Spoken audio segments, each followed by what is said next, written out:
Anchorage Assembly to order. It's March 19th, 2024, 5:09 p.m. Madam Clerk, would you please call the roll? Assemblymember Myers. Here. Assemblymember Martinez.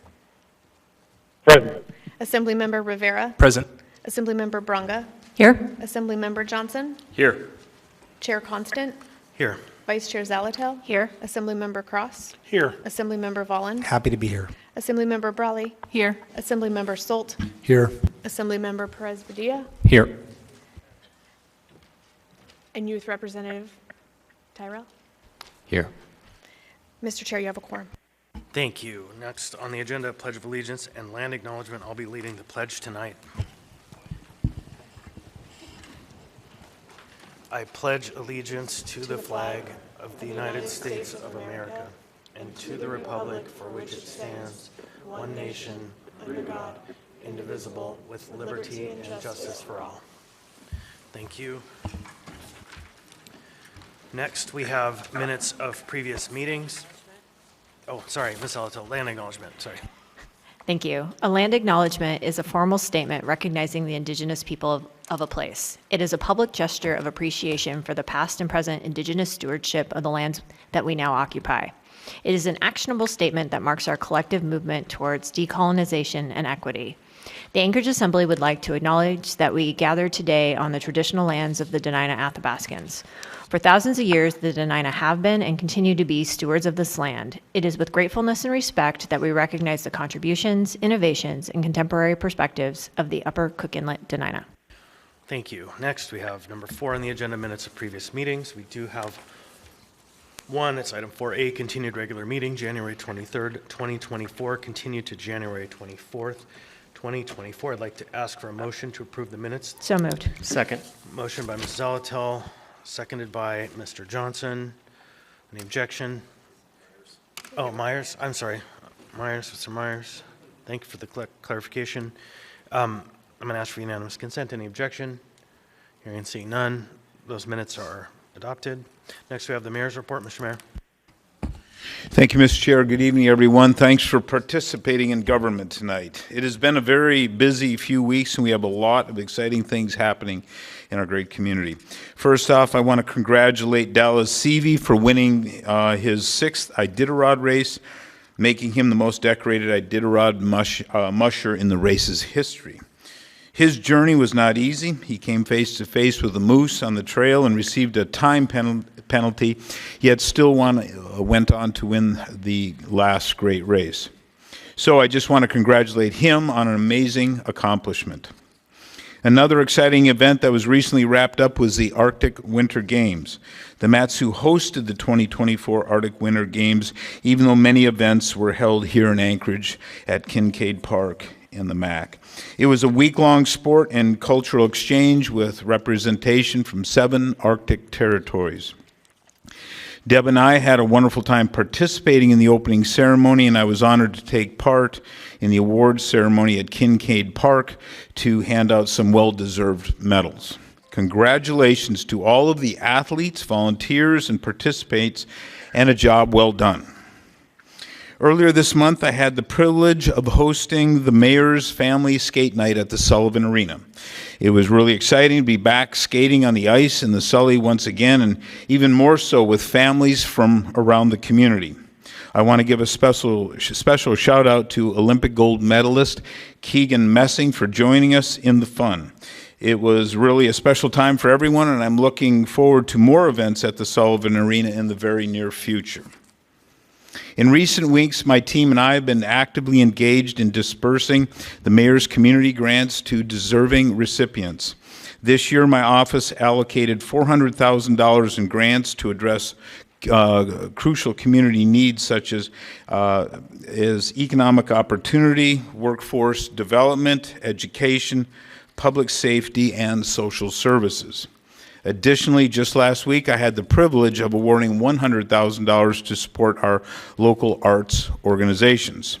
The arts community holds a significant role in preserving and celebrating the rich tapestry of our diverse cultures, traditions, and histories through mediums such as music, dance, visual arts, literature, and theater. It is widely recognized that a vibrant arts culture is integral to fostering a strong and cohesive community, and that's why I've consistently championed support for our arts community.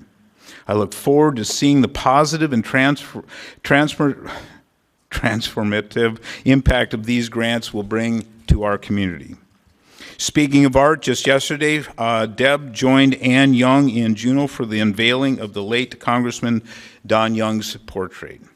It is a beautiful portrait and will be placed right next to Ted Stevens' portrait in the hall at the Capitol. Don was a dear friend of mine and served as Alaska's sole representative for 49 years in the U.S. Congress.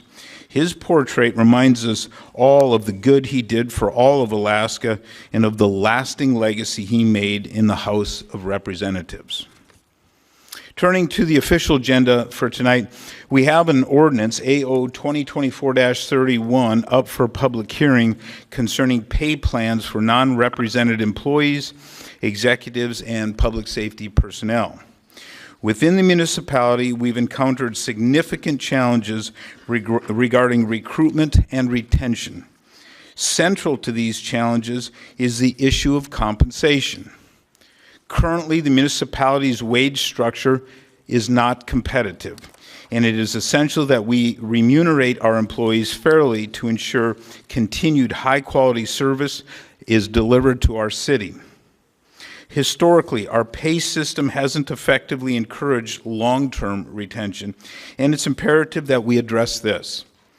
Our team has conducted a comprehensive analysis and has outlined a robust strategy for moving forward. This strategy aims not only to provide equitable compensation for our municipal workforce, but also to bolster staffing levels across city departments. This will enable us to deliver the timely and quality services our constituents deserve. Also on the agenda for public hearing tonight is AO 2024-26 that proposes changes to the municipal code aimed at bolstering public safety and addressing the issue of homelessness encampments in our city.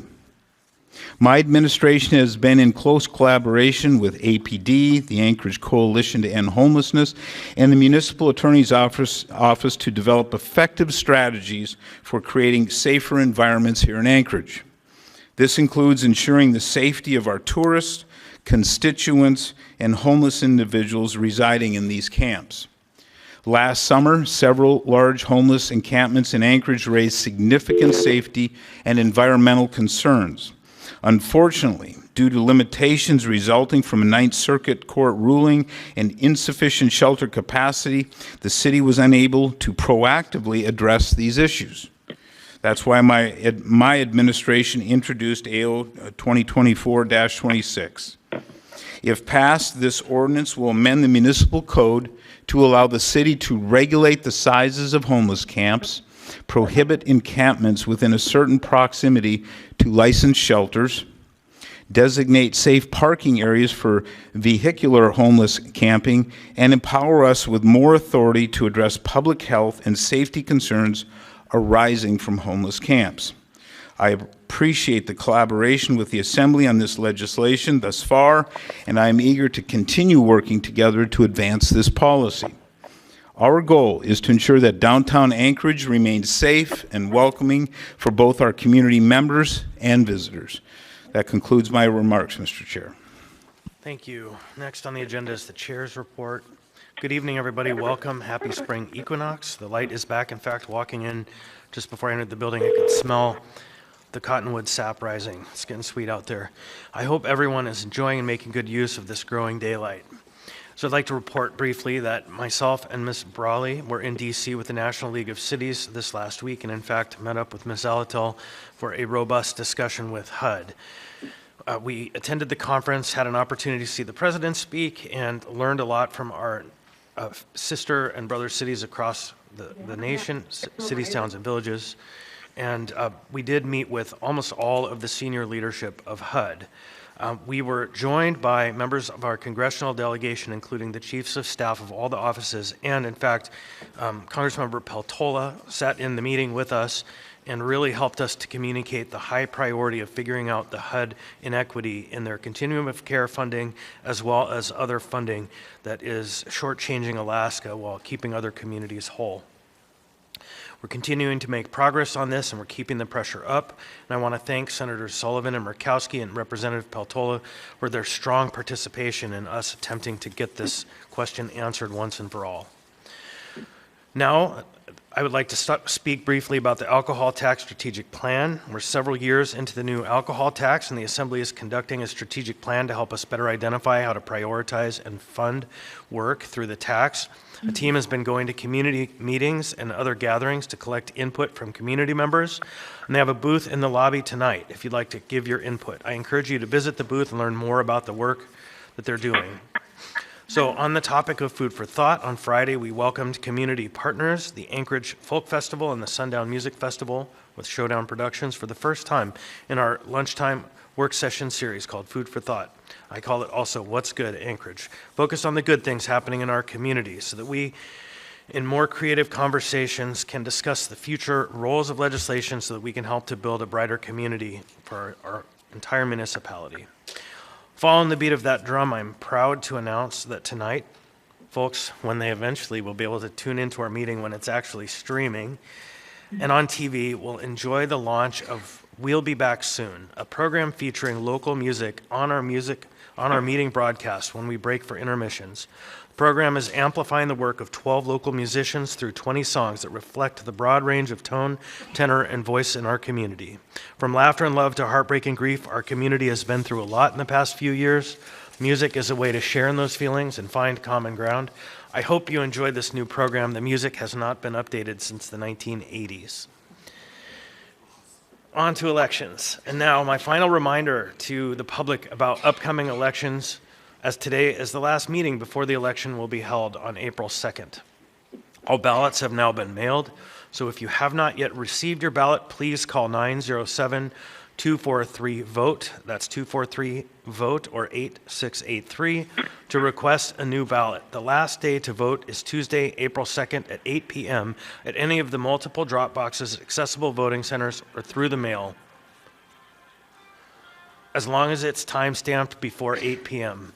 The mayor, several school board seats, service area boards, supervisor seats, an open District 2 Chugiak Eagle River Assembly seat will be on the ballot, as well as a proposed charter amendment and several bond proposals.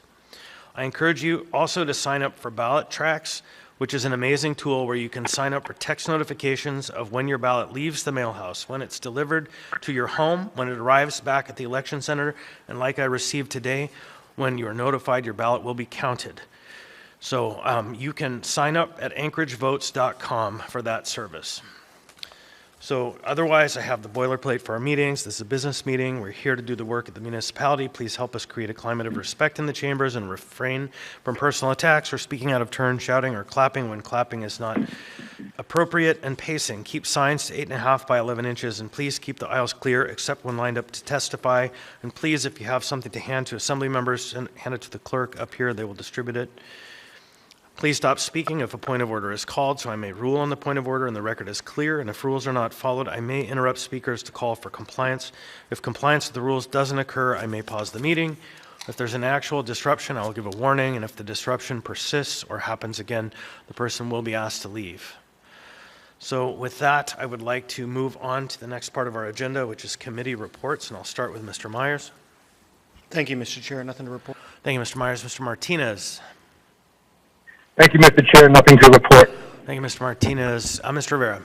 Thank you, Mr. Chair. There's going to be a meeting of the Housing and Homelessness Committee meeting tomorrow, Wednesday, March 20th, from 11 a.m. to 12:30 p.m. at City Hall, first floor, room 155. We're going to continue our discussions of emergency cold weather shelter and the transition out of ECWS. I had hoped to have a discussion around Anchored Home 2.0, but it looks like that's going to be delayed to April, so look forward to that then. Related to the Municipal Audit Committee, and as I promised to do, I do have some information regarding the Annual Comprehensive Financial Review, or annual audit, otherwise known as the ACFR, with the need for our third-party auditor, BDO, to have a week to tie out the ACFR before submission, and with some pieces still missing, namely corrected journal entries regarding $22 million in FEMA grants, there is some chance, I don't want to put a number on it, that we may not be done with the ACFR by March 31st, which is our deadline with the state, so that we don't lose out on $20 million in SEMT funds, and I just learned this an hour ago, our self-insurance from the state. So I am working with Assembly leadership, BDO, and the CFO to try and get us across the finish line by March 31st, or to see if we can get further extensions of the deadline. We've gotten 5 already. So to my colleagues, stay tuned on that. I'll do my best to keep us all informed. Thanks. Thank you, Mr. Rivera. Ms. Braga. Thank you, Chair. Health Policy Committee met on March 6th. We had a visit from Alaska Behavioral Health. They have been working in Alaska for 50 years, and they're coming up on their 50th anniversary. They are the largest mental health organization, and last year they served 6,000 different people in the city. They have 9 facilities, and what was a main interest for me was youth treatment, and we have some gaps in care which are leading to having to send some children out of state, which disrupts their family and schooling, and so they're looking hard at that. They have a new center called the Power Center that works with youth. Mr. Johnson and I will be doing some touring of some of the facilities. They have 9 different ones. Tomorrow we're going to go and look at a few of them.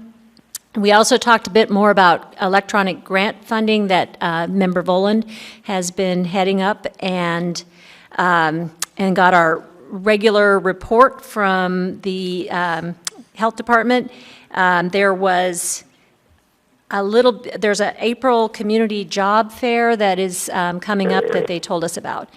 Finally, the last thing that I wanted to talk about was Visit Anchorage. We had a board meeting, and they talked a little bit about the mayor looking into possibly having a satellite station for the Alaska Native Heritage Center to try to include more cultural tourism in our city, and I talked with people about that. They seem pretty excited about expanding cultural tourism to the downtown area.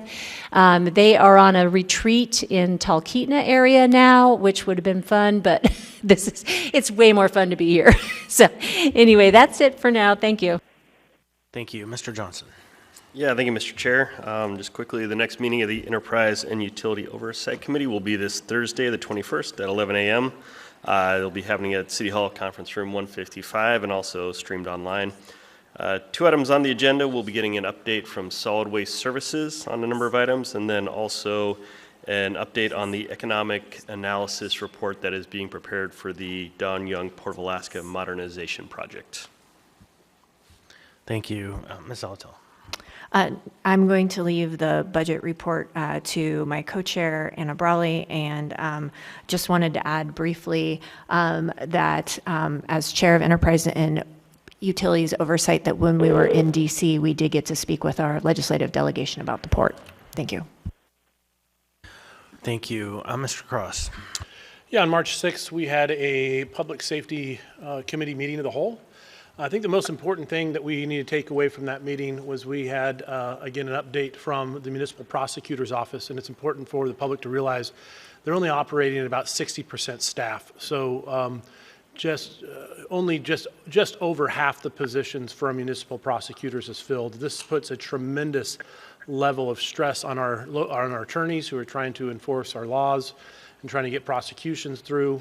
Obviously, when the average municipal prosecutor is handling over 400 cases individually, that means that they prioritize those violent, and they prioritize certain cases over others, which is, which puts stress on our law enforcement because they're trying to clean our streets and trying to do things. But then to know that the long wait times for prosecutions just due to a significant lack of employees. So I encourage the public to be patient with both the municipality and the law enforcement to doing the best they can with the short stand in our prosecutor's office. So if you know any young budding attorneys who have a magnificent head on their shoulders and would like to come work for the municipality, let them know that we are in voracious need. Later, about a week later, on Friday, forgive me, I don't remember the date, we had a Community and Economic Development Committee meeting that has to do with the building department. That meeting had to do with, there are going to be some changes regarding wells and the way that we're regulated within Anchorage, just to bring us up to the new DEC standards. So the state and federal government has increased some of the reporting requirements for installation of wells and maintenancing of wells. And so here in a couple months, we'll be seeing that expansion. Most of those are just compliance issues in reporting, so we can make sure we know where wells are in regards to distance between existing septic systems, things like that. So most of it will be inconsequential to the public, but do know there will be some additional regulations that's being mandated by the state and federal government. Thank you, Chair. Thank you, Mr. Cross. Mr. Volland. Thank you, Mr. Chair. Nothing to report. Thank you, Mr. Volland. Ms. Brawley. Yeah, thank you. I have two reports, and thank you, Mr. Chair, for giving the report on the National League of Cities Conference. It was a great event. For the Budget and Finance Committee, our next meeting will be Thursday, March 21st from 12:10 to 1:10 p.m., City Hall, room 155. We have been tracking, myself and my co-chair have been tracking a number of budget-related issues in the last several weeks. We are looking ahead to first quarter budget revisions next month. So again, reminder to members and the public that we will be engaging in that actually in our next couple meetings in April. And then I also want to just extend a warm welcome to our new budget analyst, Mr. Matthew Farina, who is sitting on the clerk dais tonight. And so thank you for joining us, and we're getting you schooled up. It's hard to fill the shoes of Desiree Camacho, who is no longer with us, but we had a chance to see her in DC, and she's doing very well. So one of our alumni of the Muni. Also relevant to folks, if you're interested in budget or money issues, there will be a City Nerd Night on Thursday, March 28th, hosted by the Anchorage Assembly at 6 p.m. at King Street Brewing Company. So this is building on a really successful and fun event that we had back in November on housing issues. This is basically the format of brief presentations. Anchorage locals will have 7 minutes to indulge in a topic of their choosing. And because we're dealing with first quarter budget season pretty soon, we will be talking about money, money, money. And so locals in this lineup will demystify the tax cap, reimagine our service areas, and dissect the base student allocation part of our school funding. Tickets are free. You can get yours on Eventbrite. So if you search eventbrite.com, that's eventbrite.com. And then if you just search Anchorage Money or Anchorage Assembly, you should be able to pull up that event, again, Thursday, March 28th. And then second report for the Legislative Committee. Our committee last met on Wednesday, March 6th, and we discussed several legislative items, including some of the resolutions that we passed in our last meeting regarding our current legislation. And then our next meeting will be Wednesday, April 3rd from 1 to 2 p.m. in City Hall, room 155. And I believe that's it. Thank you. Thank you, Ms. Brawley. Mr. Salt. Thank you. I'll just mention also on March 28th, prior to Nerd Night, is the transportation fair at UAA, and that is from 3 to 7 p.m. In the overflow gym at the Alaska Airlines Center. And if you've never been, it's actually a really good event with all the tabletops to learn what projects are planned for your community. Some of them, I think the Girdwood Interchange, you can actually see a video driving through the Girdwood Interchange as proposed. So it's a quality event, and I really encourage you, if you go to one thing this year, try to make it that transportation fair. So thank you, and that's it. Thank you, Mr. Salt. Mr. Presverdia. Thank you, Mr. Chair. No update tonight. All right, thank you. That concludes our reports. So next, we will have on the agenda, the addendum to the agenda and the laid on the table items. So before we get to the addendum, we'll deal with the laid on the table items. It's a little tricky tonight because there is a third item that's not here, but we do have two supplemental items that I'll go ahead and read into the record tonight. One is, one sec.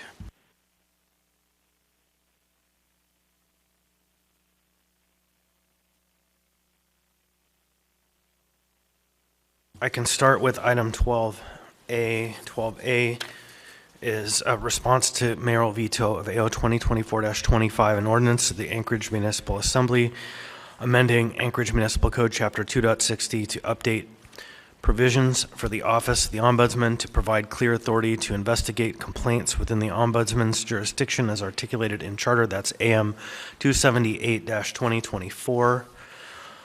Supplemental, the next item supplemental as well is 11C, which is AO 2024-20S1, an ordinance of the Anchorage Assembly amending Anchorage Municipal Code sections 8.05.015, 8.10.010, and 11.70.030, and repealing section 11.70.040 to expand and clearly define legal protections for public transit workers. So as I said, when we have printed copies of the third item that is not supplemental, but it's an ordinance for introduction, we will do that at whatever point in the evening we have the printed versions to distribute to the members. So,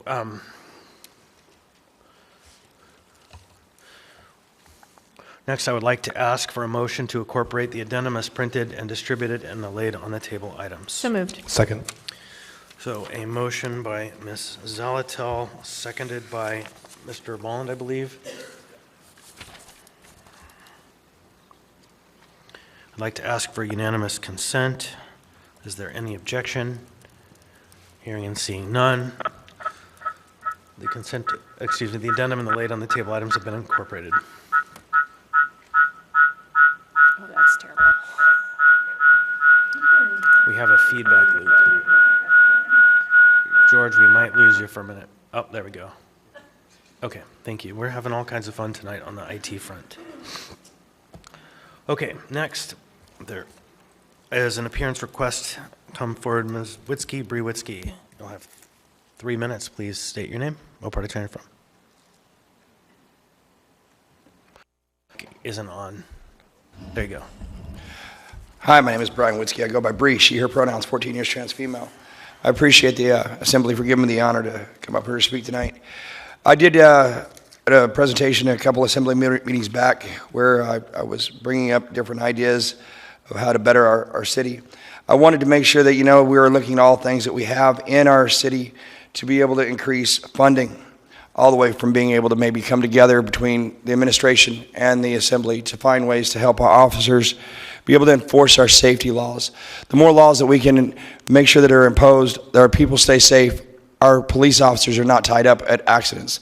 I.e., the biggest one I've been seeing lately as far as offenses goes is texting while driving. Maybe we need to come together and find a campaign that we can agree upon so that way we can help bring awareness to this. As there was a recent accident on the Seward Highway that we lost a person. I don't know if that was over texting, but I do know it was over not paying attention. And things like that happen all the time. One of the things I was doing upon researching was finding ways that we can bring in more funding for the city. Currently, I ran a quick search on illegal underground gambling, and around 200 stories popped up about our game rooms. Just on the quick internet search, I know that it has been an ongoing thing to try to curb illegal gambling. I want to encourage the idea, maybe if we can look into an educational lottery. I know that Arkansas just recently brought one up a couple years back.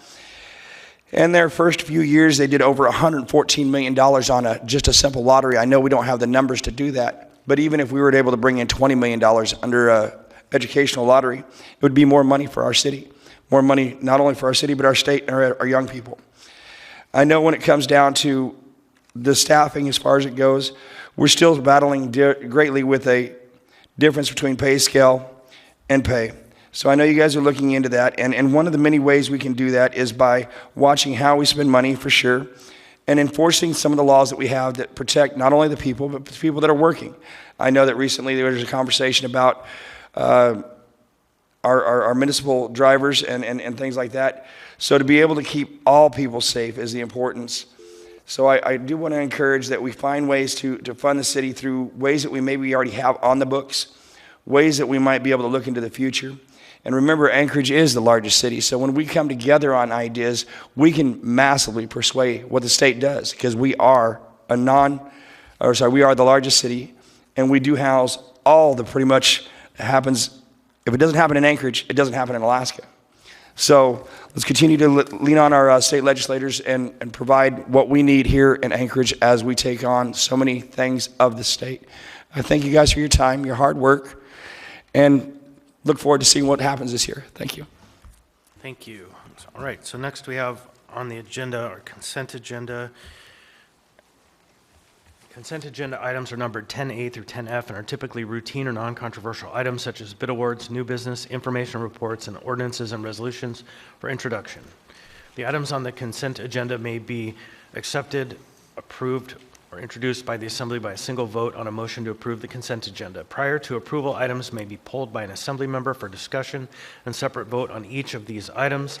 Under the Assembly Rules of Procedure, all ordinances and some resolutions will have an opportunity for public hearing at a future date. So now I'd like to go down the dais.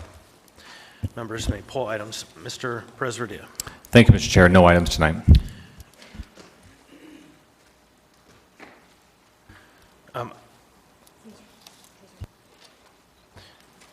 Thank you. Mr. Salt. No items tonight. Thank you. Ms. Brawley. Yeah, I'd like to pull 10A2 and 10D7. 10A2 and 10D7. Mr. Volland. 10A1 for reading. Thank you, Mr. Chair. 10A1. Mr. Cross. No items, Chair. Thank you. Ms. Zalatel.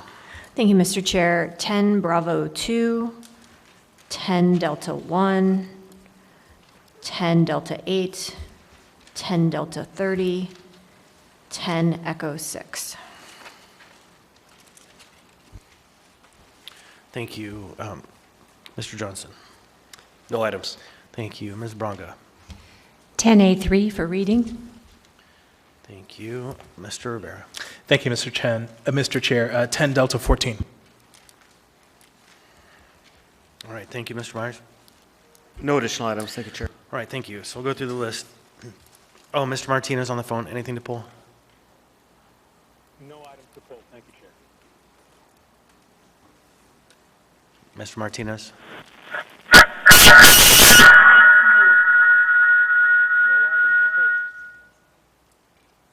I think we're going to call that a no, and we're going to continue to work on the phone issues. And if we need to, why don't you go ahead and call me again, Mr. Martinez? We'll just have you get on my phone. So, okay. Now I'll go through the list. The youth member, anything? No items, Chair. All right, thank you. So I have 10A1 by Mr. Wallen, 10A2 by Ms. Brawley, 10A3 by Ms. Braga, 10B2 Ms. Zalatel, 10D1 Ms. Zalatel, 10D7 Ms. Brawley, 10D8 Ms. Zalatel, 10D14 Mr. Rivera, 10D30 Ms. Zalatel, 10E6 Ms. Zalatel. Did I miss anything?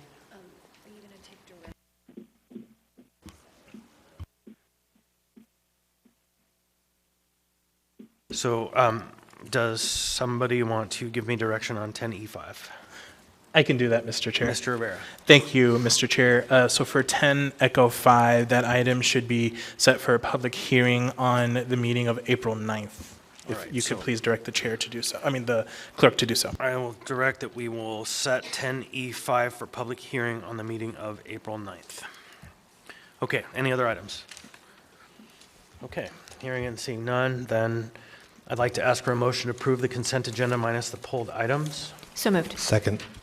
Moved by Ms. Zalatel, seconded by Mr. Volland. I'm going to ask for unanimous consent. Any objection? Hearing and seeing none, the consent agenda is now approved.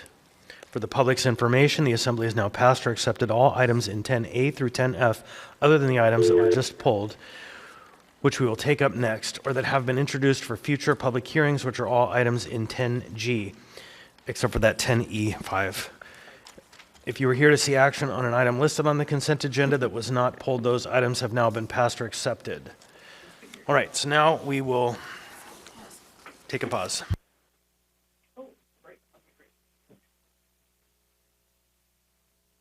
The clerk reminds me that I did not ask the youth member for a report, so we're going to roll back to that. And Mr. Terrell, do you have a report?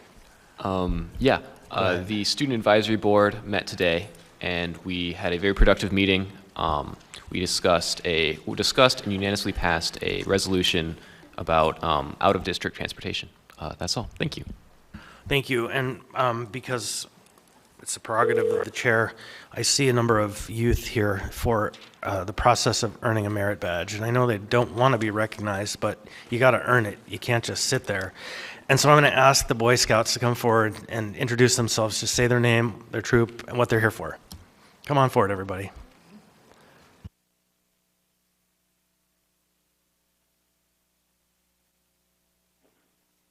And if there are any other high schoolers here from a government class, we want you forward as well. Mr. Rivera pointed you out, and I see you, so come forward.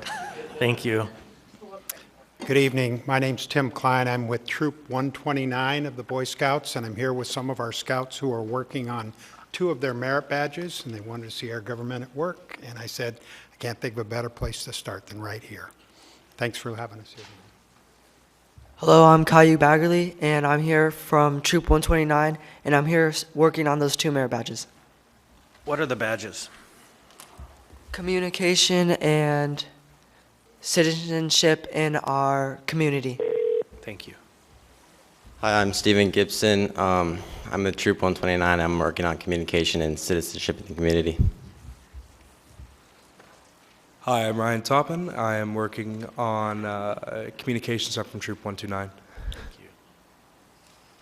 I'm Luke Thomas with Troop 129, and I'm here to work on the Communications Merit Badge.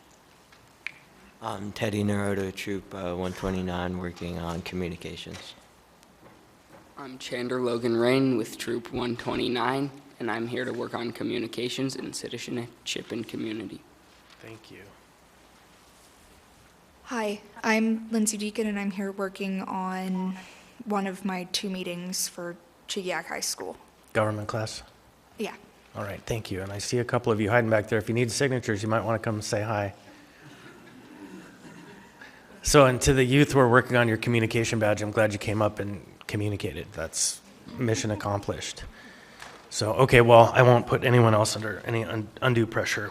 Thank you for coming. We like to be a place where young people come and see their government happen in real time for the first time. So with that, now we're going to move on to items that were pulled from the consent agenda. And we have a very interesting and unusual one tonight that I'm appreciative we have. It's item 10A1, which is AR 2024-83, a resolution of the Anchorage Municipal Assembly recognizing Stella Gloria Houghton and her pioneer public service family on the occasion of Stella's 100th birthday. So I would like, what's the will of the body? Move to approve. Second. So Mr. Vaughn moves, Ms. Zalatel seconds. Is there any objection? I'm hearing and seeing none.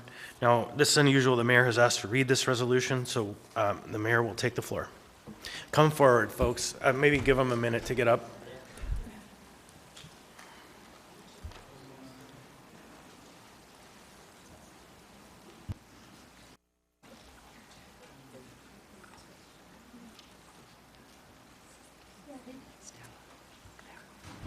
Mr. Mayor.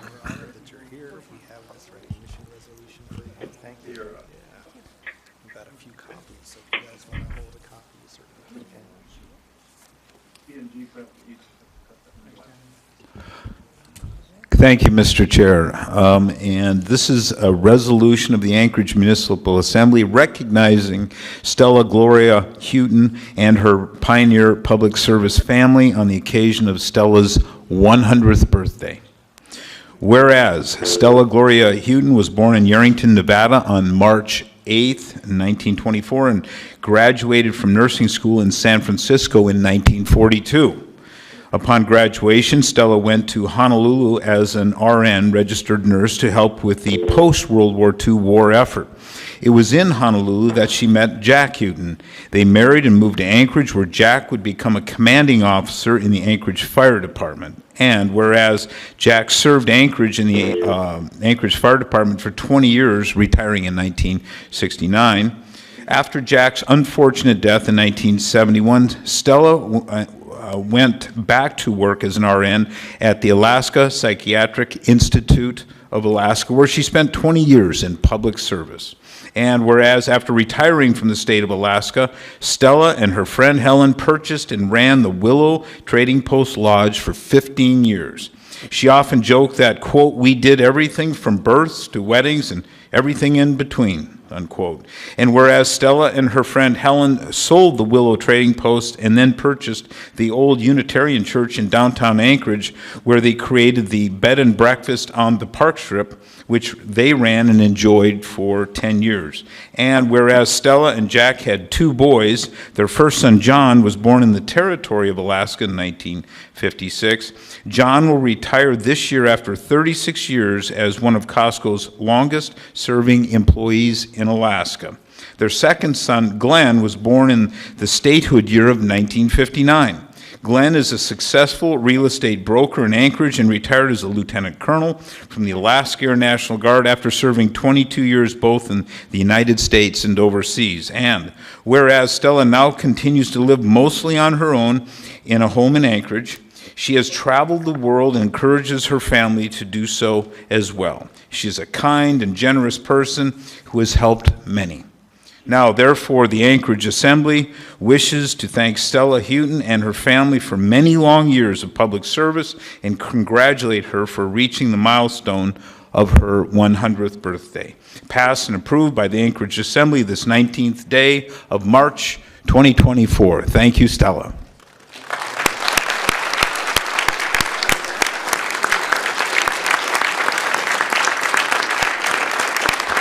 Happy birthday to you. Happy birthday to you. Happy birthday, dear Stella. Happy birthday to you.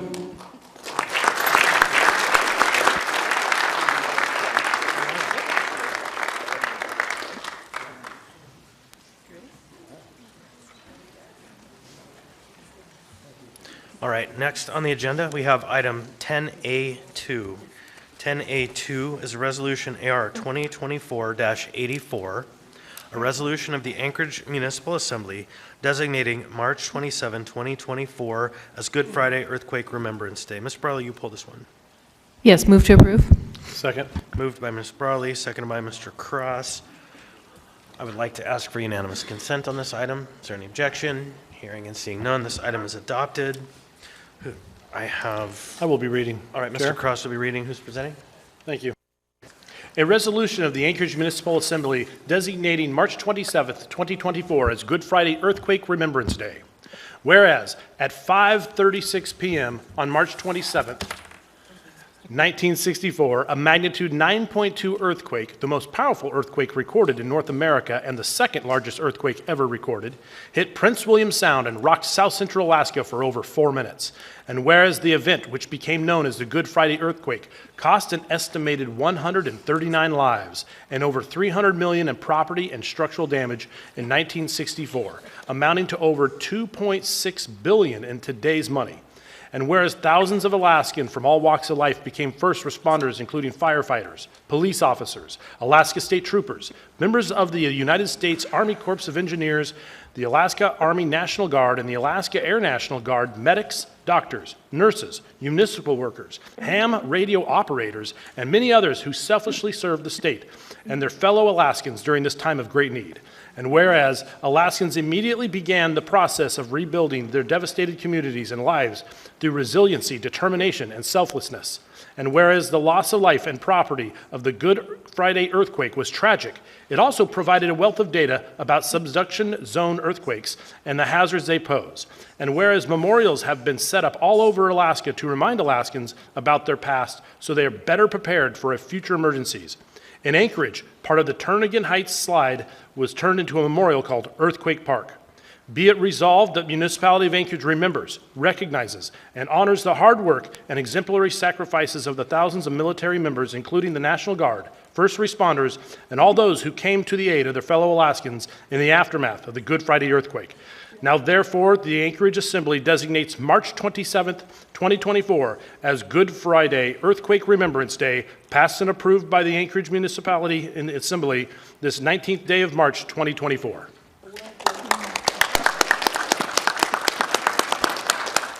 Hi there, welcome. Please state your name. Helen Valenti. Thank you. You have the floor. Thank you. Good evening. My name is Helen Valenti. I am here to accept this year's Good Friday Remembrance Day resolution on behalf of my father-in-law, Charles Valenti. Charles Valenti lives in Olympia, Washington, and is not able to be here due to health issues. This marks the 60th year that that tragic event. I am so proud of all of his accomplishments to help us remember the lives lost and the untold heroes who helped rebuild our great state. Charles was stationed at Kulis Air National Guard Base during this time of the 9.2 earthquake, the second most powerful earthquake in history. He was heavily involved in the recovery relief efforts during the days and weeks following this tragic event. My own parents were in Harbor Beach, Michigan, and were told Alaska was wiped off the map. My mother is from the village Kipnuk, Alaska, and was worried about her family there. To their relief, everyone they knew were fine. My parents moved back to Anchorage, Alaska the month after the quake and called Anchorage their home from then on. Charles also told me about Native American servicemen that were on their way home to villages when the quake hit. They helped in emergency relief surrounding Anchorage for many days before going home. A very good friend of mine, Jordan Kochek, was 9 years old when the quake struck. He was living in Anchorage in the Muldoon area. In his words, he was outside watching the spruce trees tips hit the ground side to side and could not stand for over 4.5 minutes. Jordan's now wife, Jeannie, was here for the November 30th, 2018 quake, and in her words, working at Wasilla High School, the kids scrambled under cafeteria tables while the roof tiles fell around them. Thankfully, nobody was hurt, but they were scared. My husband, Mark, and I were not born until after the '64 quake. We were here during the 7.0 2018 quake. I still stop in the middle of what I am doing and remember how scary it was during that time. We cannot even imagine the thoughts and fears and what people went through on March 27th, 1964 at 5:36 p.m. I am here tonight to help us all remember all of the people who perished and those who paid the ultimate sacrifice in service to the citizens of Alaska. Let's also take time to remember those thousands of first responders and all affected families and all the people who came together to rebuild our great state.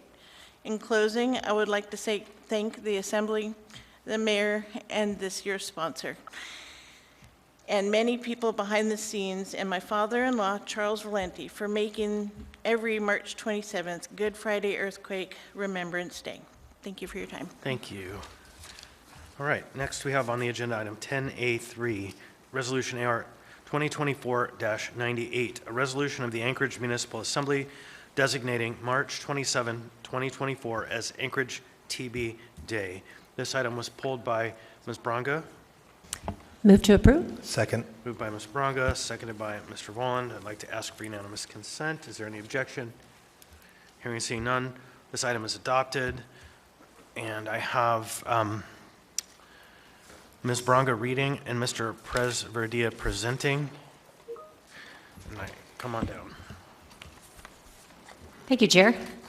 A resolution of the Anchorage Municipal Assembly designating March 27, 2024 as Anchorage TB Day. Whereas more than a century has passed since the March 24, 1882 announcement of Robert Koch that the Mycobacterium tuberculosis bacteria causes tuberculosis, but the disease still ranks as the world's greatest killers, claiming 1.3 million lives in 2022, with an estimated 10.6 million people falling ill worldwide.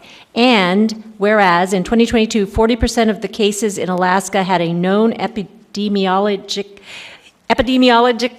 link to another active case, demonstrating the significance of recent transmission. And whereas in the early to mid 20th century, Alaska had some of the highest rates of TB morbidity and mortality ever recorded.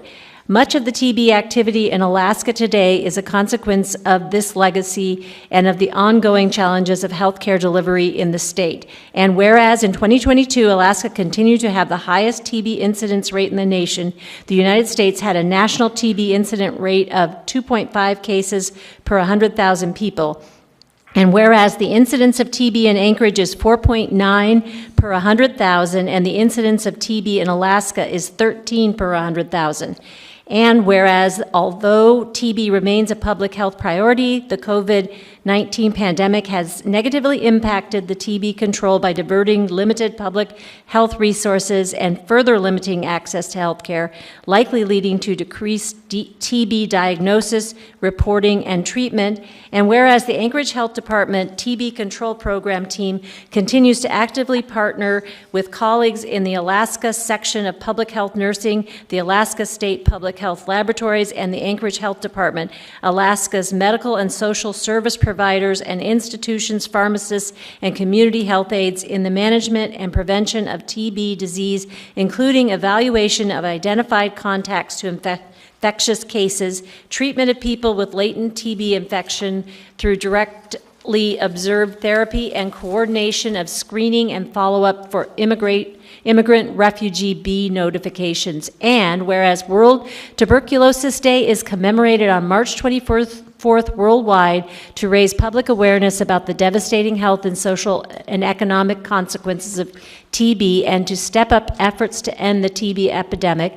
And whereas the theme of World TB Day 2024 is Yes, We Can End TB, and conveys the urgent need to invest resources to ramp up the fight against TB and achieve commitments to end TB to ensure equitable access to prevention and care. And whereas the Anchorage Health Department will be honoring the fight to end TB by offering free TB testing from 9 a.m. to 3 p.m. on March 27, 2024 at the Anchorage Health Department building located at 825 L Street, and encourages anyone unsure of their TB status to get tested. And now, therefore, the Anchorage Assembly resolves that March 27, 2024 shall be recognized as Anchorage TB Day. The Anchorage Assembly hereby authorizes the municipal clerk to take action necessary to furtherance of this resolution. This resolution shall be effective upon passage and approval. Passed and approved by the Anchorage Assembly this 19th day of March 2024.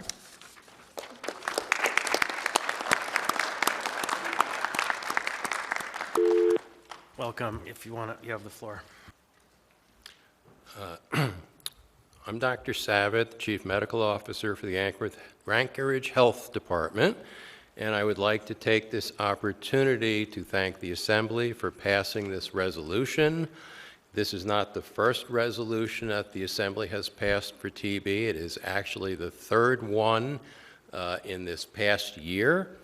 It is greatly appreciated by the Health Department, all of our community partners, especially disease prevention section of our clinic.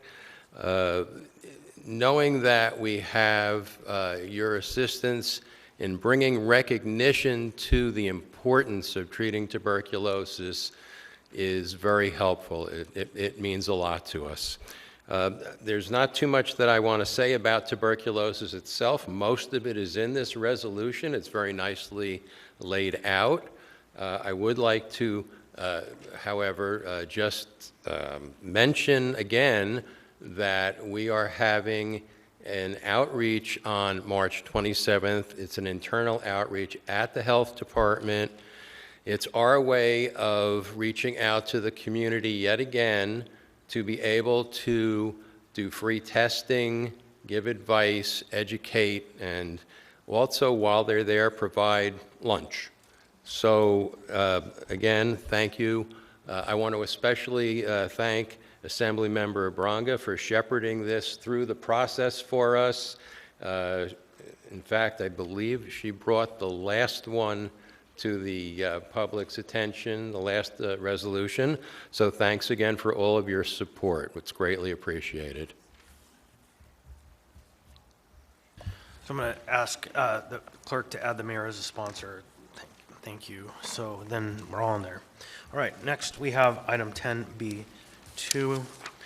10B2 is AR 2024-99, a resolution of the Anchorage Assembly in support of House Bill 254 in the state legislature prohibiting publishing and distributing pornography to minors on the internet. Ms. Zalato. Thanks. Move to postpone to the meeting of April 9th. Second. So motion to postpone to April 9th by Ms. Zalatel, seconded by Ms. Brawley. Ms. Zalatel. Thank you. I'd like to refer this over to the Legislative Committee and to have further discussion there. I'm really interested if there's been a legislative legal opinion, how this proposed House bill intersects with First Amendment, and I don't think we should be probably doing ledge legal's work for them, so I would really like to know and give the committee some time to explore that. Thank you. Ms. Brawley. Yeah, I would support that as well. And actually, I was surprised this didn't come through the legislative committee because we did have time on March 6th. But I would support that. I have some questions about this as well. And just with any resolution that we take up and are taking a position on behalf of the municipality or at least behalf on of the assembly, I really want to make sure that it has a clear nexus with local government. I know we had that conversation before on a different topic, but I think for any legislative bill that we should really apply that standard, and so I'm going to be looking at that. Thank you. Thank you, Mr. Salt. So I'm the sponsor of the bill and been working or discussing this with Representative Vance and the others, and I would support putting this through the Legislative Committee.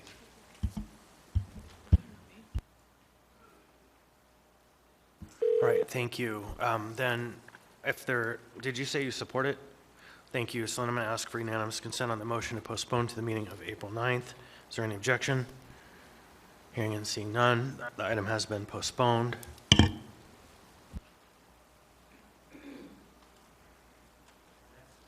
Next on the agenda, we have item 10D1. 10D1 is Assembly Memorandum AM 240-2024, Executive Appointment Confirmation Hearing, Shay Throop. Ms. Zalatel, you pulled this item. Yes, move to postpone to the meeting of April 9th. Second. All right, a motion to postpone to April 9th, made by Ms. Zalatel, seconded by Ms. Brawley. Ms. Zalatel. Thank you. This is so there's room and time to hold a confirmation hearing. Thank you. Thank you, and I believe confirmation hearing will be scheduled for the 29th of March. So if there's no objection, I would like to ask unanimous consent on this as well. Hearing and seeing none, the item has been postponed to the meeting of April 9th. So the IT problems are back. Mr. Martinez, are you on the phone? I am. All right, thank you. We still have you. That's most important. So next we have item 10D8, Ms. Zalatel. Oh, I'm sorry, 10D7, Ms. Brawley. So 10D7 is, 10D7 is AM 251-2024, Public Safety Advisory Commission, Cody Anderson. Ms. Brawley, you pull this. Move to approve. Second. Motion to approve by Ms. Brawley, seconded by Ms. Zalatel. Ms. Brawley. Yeah, thank you. This is continuing a conversation we had a few months ago about the Public Safety Advisory Commission, and I will confess that I'm a little bit behind on the timeline that I had hoped to start this conversation in March. It is still March, of course, but we really want to bring in the Public Safety Committee. So myself and Member Perez-Verdia still have not had a chance to connect. But setting aside that kind of broader point, I think one of the questions that I have about this committee is really what is the scope and the role of this committee, and that is a question I have for really for the administration. And I understand the mayor is not here currently, it looks like, but I just had a question for Mr. Byrd as chief of staff. What is the goal for this committee and the representation, the scope of the work that they will undertake? Kind of what is the administration's goal for this committee? Mr. Byrd. Thank you, Mr. Chair. To Member Brawley. So I do recall the conversation I think we had with Member Zalatel. I made the commitment that we would try and find some trying to think of the right term. The Public Safety Advisory Committee currently has many, I think, former police officers, fire department employees, and other folks who have worked within public service as first responders, maybe. So one of the things that I think we heard the body request last time we had a candidate was we wanted somebody who was outside maybe of that experience range, and I think that's why we brought forward the two candidates tonight. One of them The 10D8 candidate is a former head of this commission, but worked in the social services and also in the academic realm. So I did just confer, Member Brawley, with Richard Whitney in the mayor's office, and we did not have a conference with Member Zalatel or somebody else. So that's my oversight. But the goal is to have that broader view represented on the Public Safety Advisory Committee, and that's why you see these two candidates. There was, I think, a vacancy since we last had this conversation, so that's why there's two candidates coming forward. Yeah, thank you. And I appreciate that perspective. And again, I know the conversation about the bigger picture for the commission still needs to happen as well. I guess the concern that I have is that this person, you know, I don't know this person personally. I can see that they're a weapons specialist and they have a military background, which granted is different than civilian police force, but in my mind is really one segment of public safety. I appreciate the other candidate as well. We'll get to them in a moment. But one thing that struck me when I looked at the membership of this committee now is there's currently one woman on it. And that is in the context of our city and our state having some of the highest rates of violence and sexual assaults against women. There was recently an extremely high-profile case of an individual who murdered, I believe it was two Indigenous women in this community. And so I really believe that that I know this committee in the past this commission, I'm sorry, has taken up that work before, but I really see that there's a lack here. And so I am torn because, again, I'm asked to look at the qualifications of this person. I don't necessarily believe that we should have quotas, for example, on commissions or on bodies, but this does not really sit well with me. And so as I said, I'm very torn how I feel about this about this confirmation. Thanks. Anyone else? Mr. Presverdia. Oh, I'm sorry. Yeah, sorry. Hold on, Mr. Presverdia. He was in the queue first, so I'll have you next. Mr. Rivera. Yeah, thank you, Mr. Chair. Can you remind me, Mr. Chair, what the motion is before us? It's a move to approve? Yeah. Okay, got it. Thank you. Yeah, then I will go ahead and agree with Member Brawley that with this particular appointment, I am somewhat conflicted in how to proceed. I'm totally fine and appreciative of the work the administration did with the appointment in 10 Delta 8, but this one, to me, rings of a little bit of more of the same, and I think we want to try to make some changes to this commission. And in particular, you know, I want to expand this conversation and scope a little bit by bringing back the internal audit report, which internal audit did. Now this is the second time where they've made a similar report about this particular commission and the utility of its commission, and the fact that it issues no resolutions and it appears that they aren't really performing the function that they should be, which is advising the assembly and the mayor on public safety issues. So would be great, this is, you know, a little bit broader than this singular appointment, but it really would be great to understand what this commission is going to be doing moving into the future, what direction this commission is going to have, and perhaps that means we should have some kind of joint meeting with the commission to better understand their goals, but it would also be helpful to understand the administration's goals for this commission as well. But otherwise, on this specific appointment regarding Mr. Anderson, I am unsure how I will be voting, but do have concerns about really the balance of the commission as it sits now. Thank you. So, members, the IT is again broken, so you just have to try to get my attention somehow. So you can interrupt, but let's try to be respectful of those who are speaking. Mr. Presverdia. Thank you, Mr. Chair. I will agree that I was surprised because of the previous conversation that the intention was to have a broader conversation about this commission and the purpose of it. Ms. Brawley and I have a meeting actually tomorrow to begin this conversation, and it was my intention to bring this before the Public Safety Committee as well, and to begin to do the work to really identify what the purpose of this commission is, and to ensure that from, at least from my perspective, that it's representative of the community voice in advising public safety, and that's from my understanding what it's always intended to be. So I guess I would encourage, having nothing to do with these two particular people, that we postpone their appointment at this point to give us time to really do that work, to ensure that when we're making appointments to this commission, that it's in alignment with the purpose of the commission. So that would be my recommendation. And since we pulled these separately, is that correct? Can I combine them? No. Okay. Then I would move to postpone this appointment. Let's see. Any thoughts on the time frame? 4/9.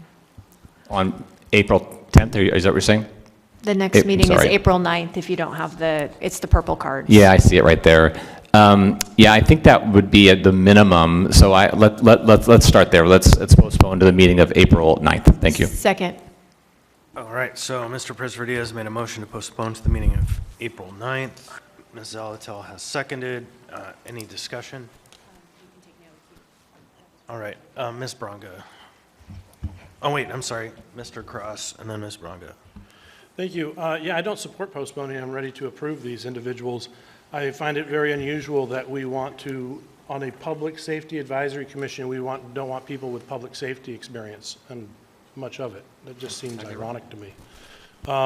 I understand you want people you want a diversification of individuals on there, but I don't think we would go as far as allowing felons or criminals to serve on there just because we want a diversification of individuals. I would say if it's going to be overseeing public safety, you want individuals with a tremendous amount of public safety experience. Thank you. All right, Ms. Braga. I don't agree with Mr. Cross, but I do agree that I don't want to postpone it. I feel like Member Brawley made an excellent point about having women represented on this commission, and I feel like this has come up before, and this is really something that I just want to say no to this person, and let's work on getting better diversity. Ms. Zalatel. Thanks. I support the postponement because I guess I want to know the plan before possibly dispatching with a particular nominee. I want to hear from the administration what efforts they put forward in advancement of the things that we did request. But I do believe we need to kind of go back to where we were, where we had folks who were leading, particularly in the missing murdered Indigenous women in Two-Spirit area. At the last Public Safety Committee, I asked for follow-up information on some really shocking data about the number of sexual assaults that actually get charged and are prosecuted. And if we are going to send potentially questions like that to this committee to think about policy response and have conversations, I want that to be really representative of the community. And we're not without law enforcement representation on this commission. There's substantial law enforcement and public safety representation already on this commission. So I do support postponement because I want to hear from the administration truly as we have these conversations about this commission, what efforts they're making. If they are making substantial efforts and they're just not getting anyone, that's a different question than not making the effort at all. Thank you. Ms. Brawley. Thank you. I also support postponement, and I would recommend the next meeting of the Public Safety Committee is April 3rd in a couple weeks. So I believe we should take this up then. In the meantime, Member Presverdia and I will connect and put a provisional net plan together. And I think just to respond to Mr. Cross's comments, I don't see this as a professional advisory board in the sense that you're having folks with a specific set of professional skills giving advice. This is really a community public safety board, and I would like to hear from survivors of violence. I would like to hear from other people who have experiences with public safety issues in our community, and I believe that if we only have one perspective, that we're not going to get to the truth, or we're not going to have a really fulsome conversation. So echoing what Member Zalatel said. Thank you. And thank you. I have Mr. Martinez and then Mr. Vaughn. Mr. Martinez. Thank you, Chair. And I also will support postponement this evening, and I would encourage this item be also introduced and brought to the Equity Committee. I think there's an opportunity for the conversation to go into that committee as well, and to possibly get some really good feedback and insights, if not support, for recruitment of these particular committees. Thank you, Chair. All right, Mr. Vaughn. Thank you, Mr. Chair. Yeah, I think maybe as part of this conversation, because I feel like I vaguely recollect that this came before us and there was a recommendation to sunset the committee at one point. And I feel like if it's a committee that we're not getting a whole lot of value out of just because there's not a lot of work product being created and we're not receiving valuable advice, maybe it is time. Maybe when we have a conversation at the Public Safety Committee, maybe we think about whether or not it's time to sunset this committee, and just in terms of municipal resources, staffing the commission, et cetera. Thank you, Mr. Chair. Mr. Salt, I thought I saw you try to get in the queue. No, Mr. Presverdia. Just briefly, first of all, it's my intention to make the same motion on the next item, so just to be clear about that.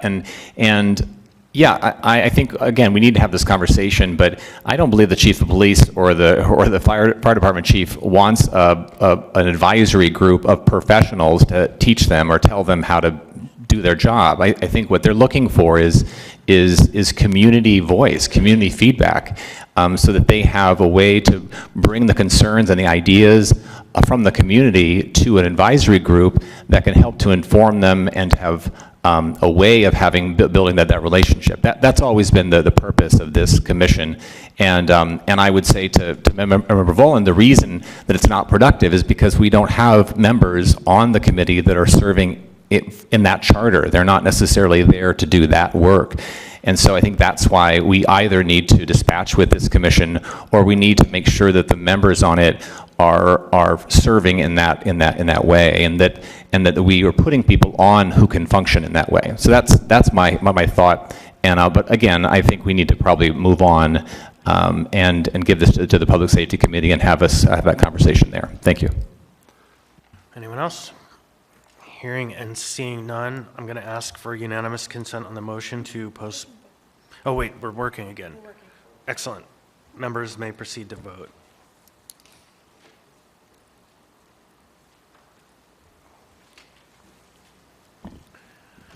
Mr. Martinez? Yes, to postpone. On a vote of 7-5 and the youth member votes. Yes. Yes. AM 251-2024 has been postponed to the meeting of April 9th. Now, Ms. Alatil here. Thank you. Mr. Constant? Thanks. I need to declare a conflict on the next appointee.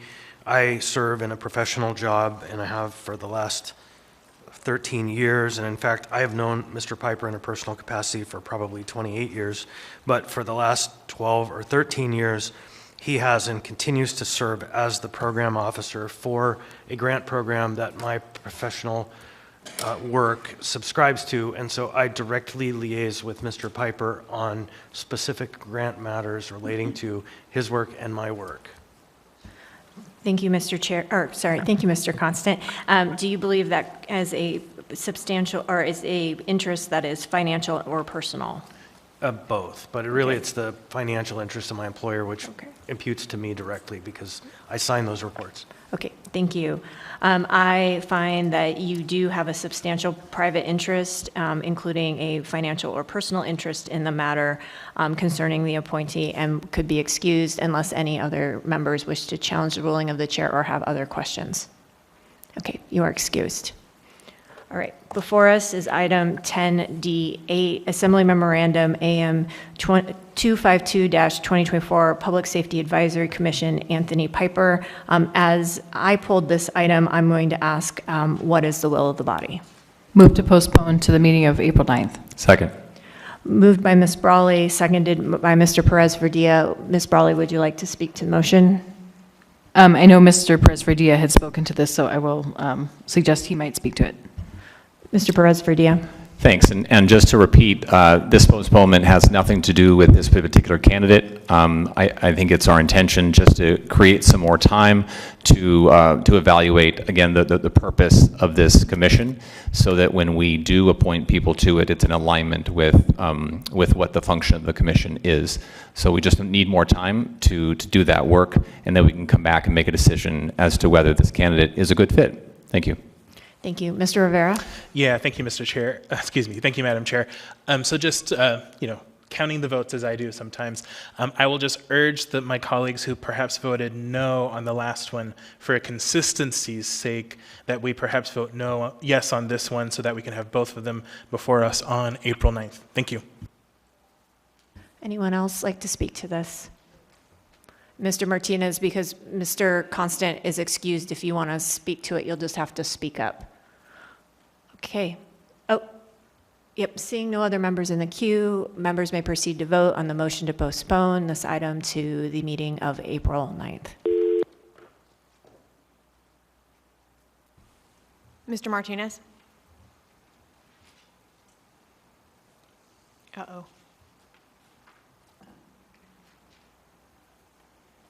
Mr. Martinez, are you on the phone? Yes.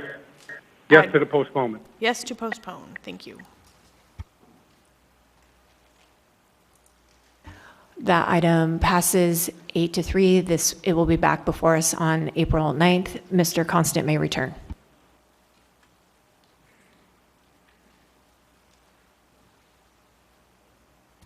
If someone would like to get him.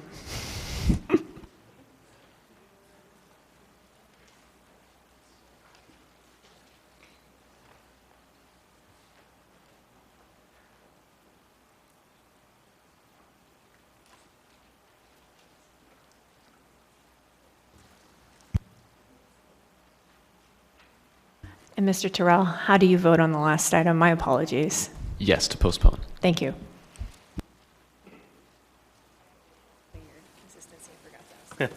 Easy, I'm sorry. Easy to forget that. All right, next on the agenda, we have item 10D14. 10D14 is AM 260-2024, Sister Cities Commission, Eddie Perez. This item was pulled by Mr. Rivera. Move to approve. Second. Moved by Mr. Rivera, seconded by, I think it was Ms. Brawley. Brawley. Go ahead, Mr. Rivera. Thank you, Mr. Chair. So historically, as I understand it, the folks that are appointed to this commission have some kind of direct tie or relationship to one of our sister cities. So I guess to Mr. Byrd, which sister city does Mr. Perez have a relationship with? Thank you, Mr. Chair. Through the chair to Member Rivera. Historically, I can't verify whether that was or was not the case. I can tell you that since I started looking into this particular commission, we have had commissioners. One is a municipal employee who's from a foreign country, but not any of the countries that we have a sister city with.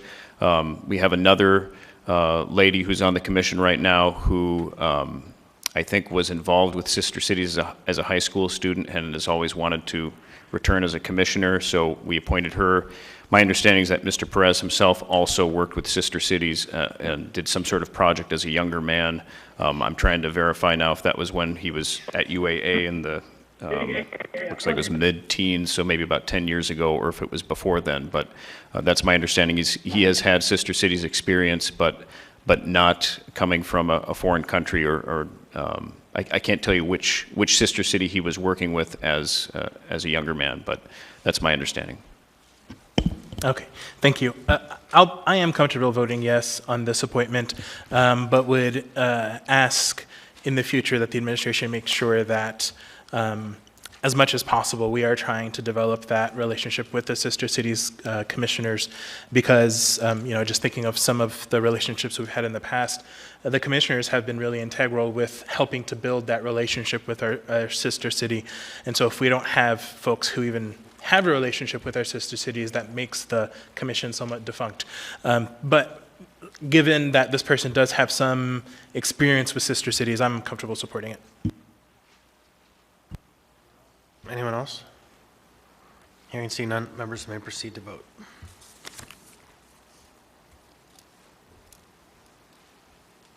Mr. Martinez? Yes.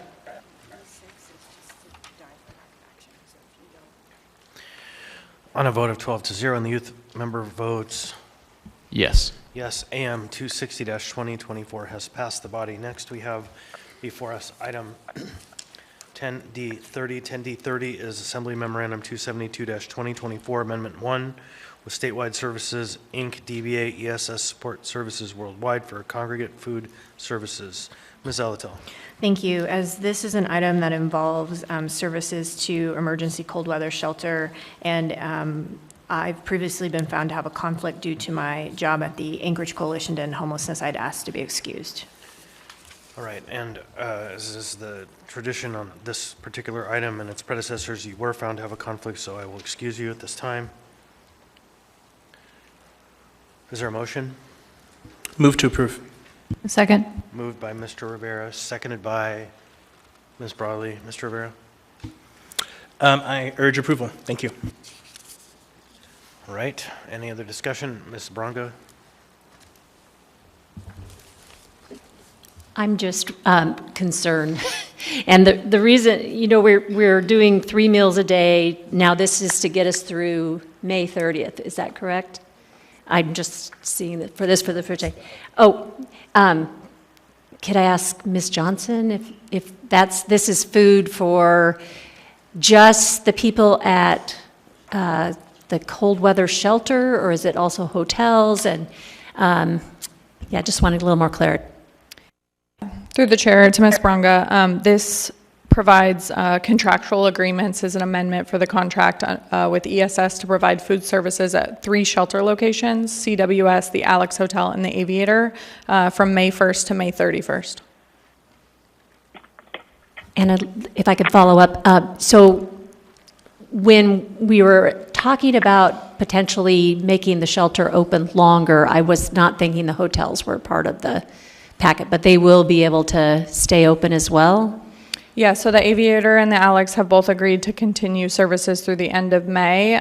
The only one that would be able to go beyond that would be CWS. That's very good news. Thank you. Ms. Brawley. Yeah, thank you. I just wanted to provide some context on this. I do think it's important, and this was something that has been discussed, I think, since January, to extend cold weather shelter through the end of May. So I'm glad that these contracts are moving forward, and I hope that we see that with the rest of the contracts as well. But I also just wanted to note kind of the total cost per person or per meal. So I'm just doing the math right now. So if we're looking at an extension of $169,000, more or less, a little bit more, and if we're talking about 574 individuals being served, and then we're looking at 31 days in the month of May, that's less than $10 per person per day. So I think we're getting a pretty good deal, and I think there's been ample discussion around the fact that basically providing food for folks and making sure that they are fed is one of the lowest cost, highest impact public services that we have, whether it's in shelter, whether it's our SNAP benefits, whether it's WIC, anything that's providing food really helps people be able to think past where they are right now and get to their next place, whatever that is. So I think this is a really good investment. Thank you. Are you back in the queue, Ms. Bronca? Yes. Thanks, Chair. I don't disagree that food is incredibly important, and that, that if we are moving people to the next step, we want them well-fed, ready to think. I'm just worried about all of the people that are out there that are not getting any food at all at this point. We already have many people camping in East Anchorage and panhandling at Fred Meyer, and I'm hoping, and I'm hearing that we can't even potentially afford the porta potties for this summer because the contract is only one person willing to provide them, and they've doubled the price. So I'm just hoping that we can do some reach out to Beans and other people that might help us make those food dollars go farther. Mr. Salt. I'd just like to see this program evolve. As I've always said, our goal should be how we can feed more people, but how we can feed less, and how we can also help these people get on their feet. And, I think part of this will come and start, what are they giving us for that food? And maybe some can't give anything, but, I'm talking simple chores, start learning skills, start learning tasks around the shelters that eventually can help them on the road to some self-worth recovery and meaningful skills in the future. So I'd like to see this continue to progress. Thanks. So, no one else in the queue. I am curious about what you said, Ms. Braga, that we only have one contractor left for portable bathrooms and they're doubling the price. Is that, the administration know about that?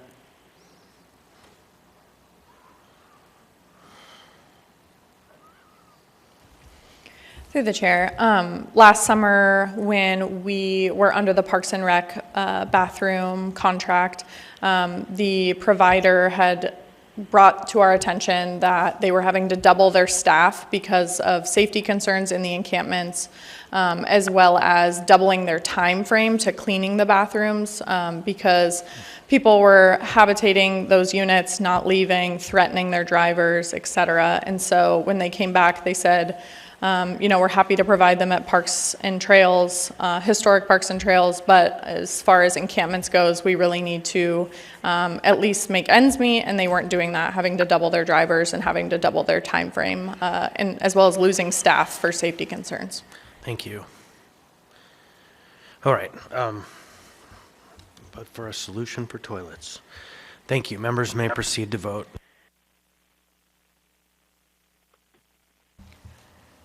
Mr. Martinez? Yes.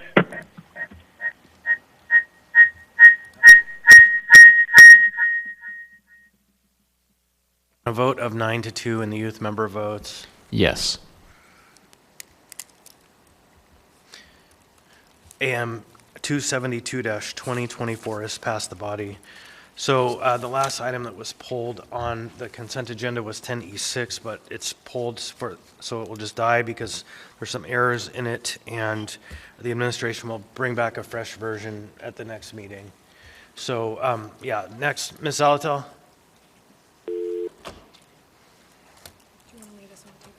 Yep. Ms. Zalatel.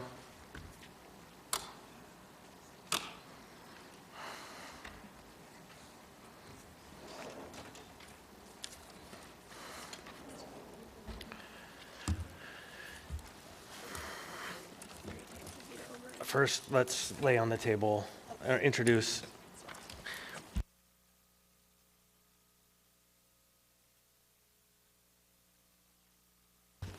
Yep, okay, so Ms. Zalatel.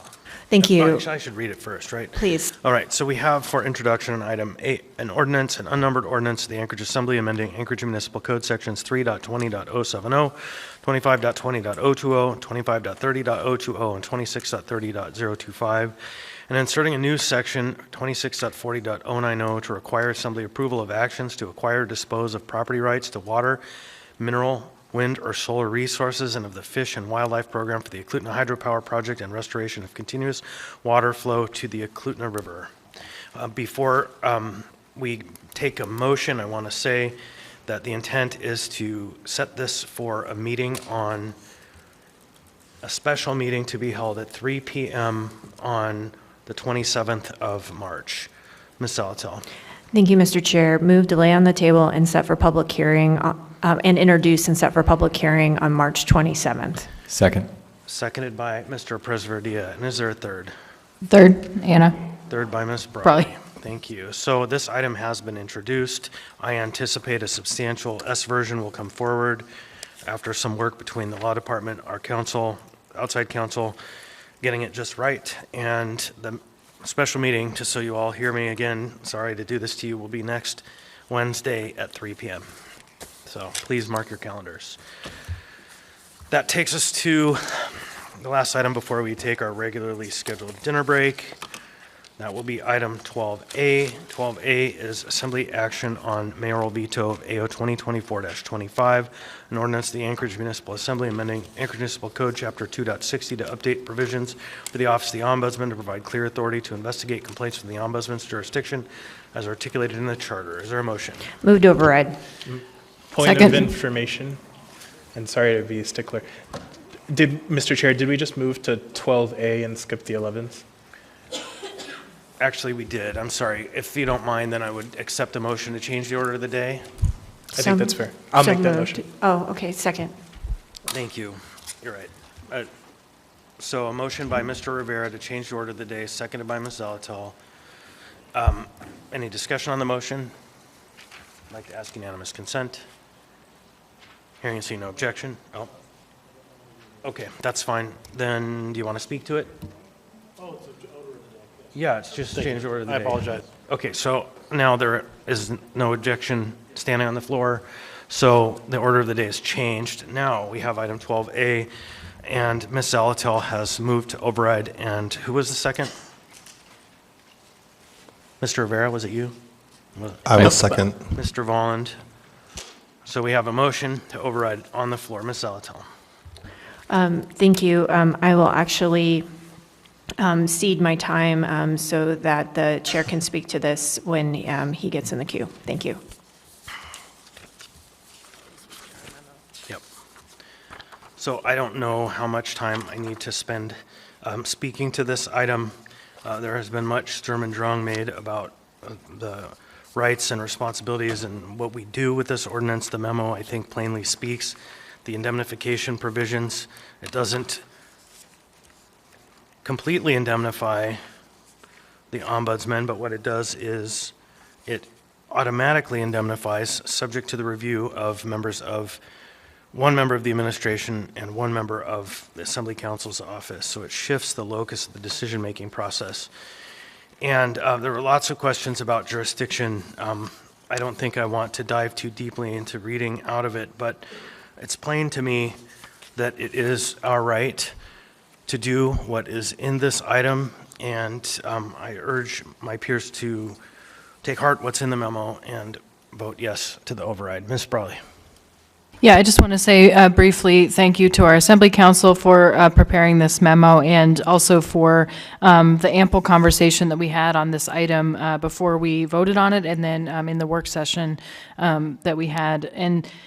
And I also just really appreciate the role of the Ombudsman. I think of governance and how communities work as a three-legged stool. So the executive branch, the legislative branch, setting aside the judicial branch because we don't have one at the local level. The third leg of the stool is really the people, the community, and they have rights. We all have rights, and we have rights as individuals to ensure that our government is transparent and that we have a place to go to as a member of the public to address that, and that is the role of the Ombudsman. And so I appreciate and intend to vote to override because we are protecting the rights of the public, the rights of the people to have their government representative of them. Thank you. Anyone else? Hearing seeing none, members may proceed to vote. Mr. Martinez? Yes. On a vote of 9-3 and the youth member votes Yes. yes, the veto of AO 2024-25 has been overridden. Now we will take our regularly scheduled dinner break.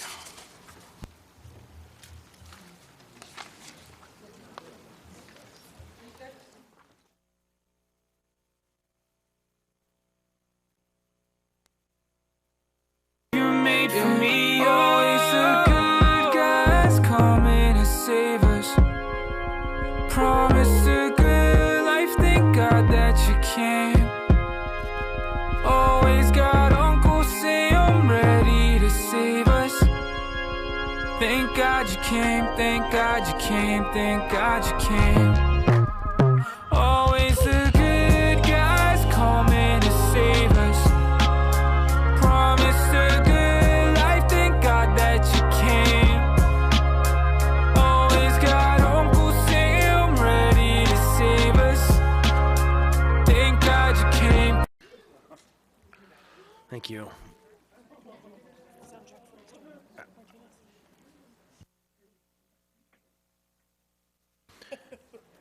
Mr. Martinez, are you there? I am. Oh, you are there. Damn. Go clerk. The clerk has your back. So we're going to take up item 11A. 11A is Assembly Memorandum 179-2024, Zoning Board of Examiners and Appeals, Andrew Romerdahl. This item was postponed from the meeting of 2/27/2024 to permit a 10-day public comment period. There is no motion pending. What's the will of the body? Move to approve. Second. Moved by Ms. Zalatel, second by Mr. Myers. Any discussion? Hearing seeing none, members may proceed to vote.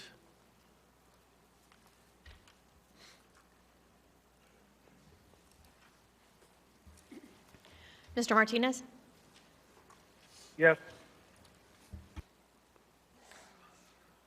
Yeah, that was hard to hear. On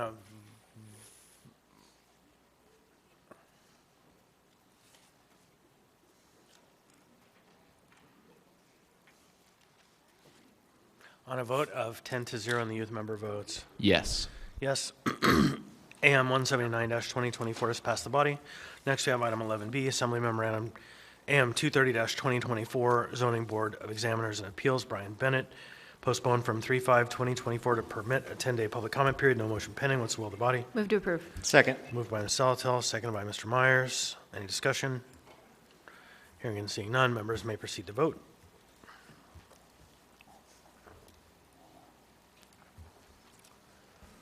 Mr. Martinez? Yes. On a vote of 12-0 and the youth member votes Yes. yes, AM 230-2024 has passed the body. Next, we have item 11C, which is AO 2024-20, an ordinance of the Anchorage Assembly amending Anchorage Municipal Code sections 8.05.015, 8.10.010, and 11.70.030 to expand and clearly define legal protections for public transit workers. There was also an S version that was laid on the table, an S1 version that was laid on the table.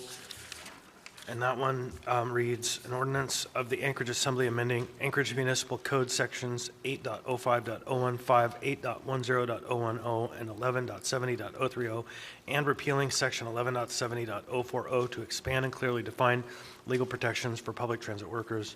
Because the S1 changes the title and adds a section that wasn't previously noticed and it was laid on the table, a motion to postpone this to the meeting of April 9th is in order. And a motion to continue the public hearing, yeah. Reopen, thank you, Ms. Alto. Motion to reopen and then continue the public hearing to April 9th. So moved. Motion made. Second. What did you say, Mr. Martinez? Motion made. Okay, so Mr. Martinez has moved. Is there a second? Second. Mr. Rivera has seconded. Is there any discussion of the motion? I'm going to ask unanimous consent on the motion. Oh, Mr. Johnson, okay. Okay, any objection to the motion to reopen and then continue the public hearing to April 9th? Hearing and seeing none, that item has been continued. Next, we have item 11D, AO 2023-110, an ordinance of the Anchorage Municipal Assembly amending Anchorage Municipal Code Title 10 to add a new chapter for the licensing and regulation of short-term rentals. There's also an S1. Public hearing was closed 3/5/2024. Mr. Salt moved to approve AO 2023-S1, seconded by Ms. Zalatel. S1 was amended. Action was postponed. 3/5/24. Motion to approve AO 2023-110 S1 as amended is on the floor.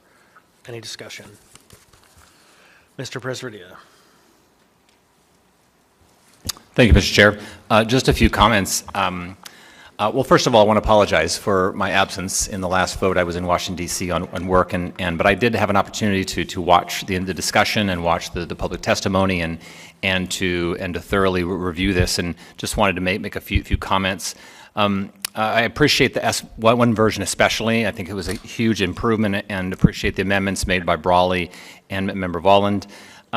Also, just to appreciate the emails and the testimony that was given at the meeting.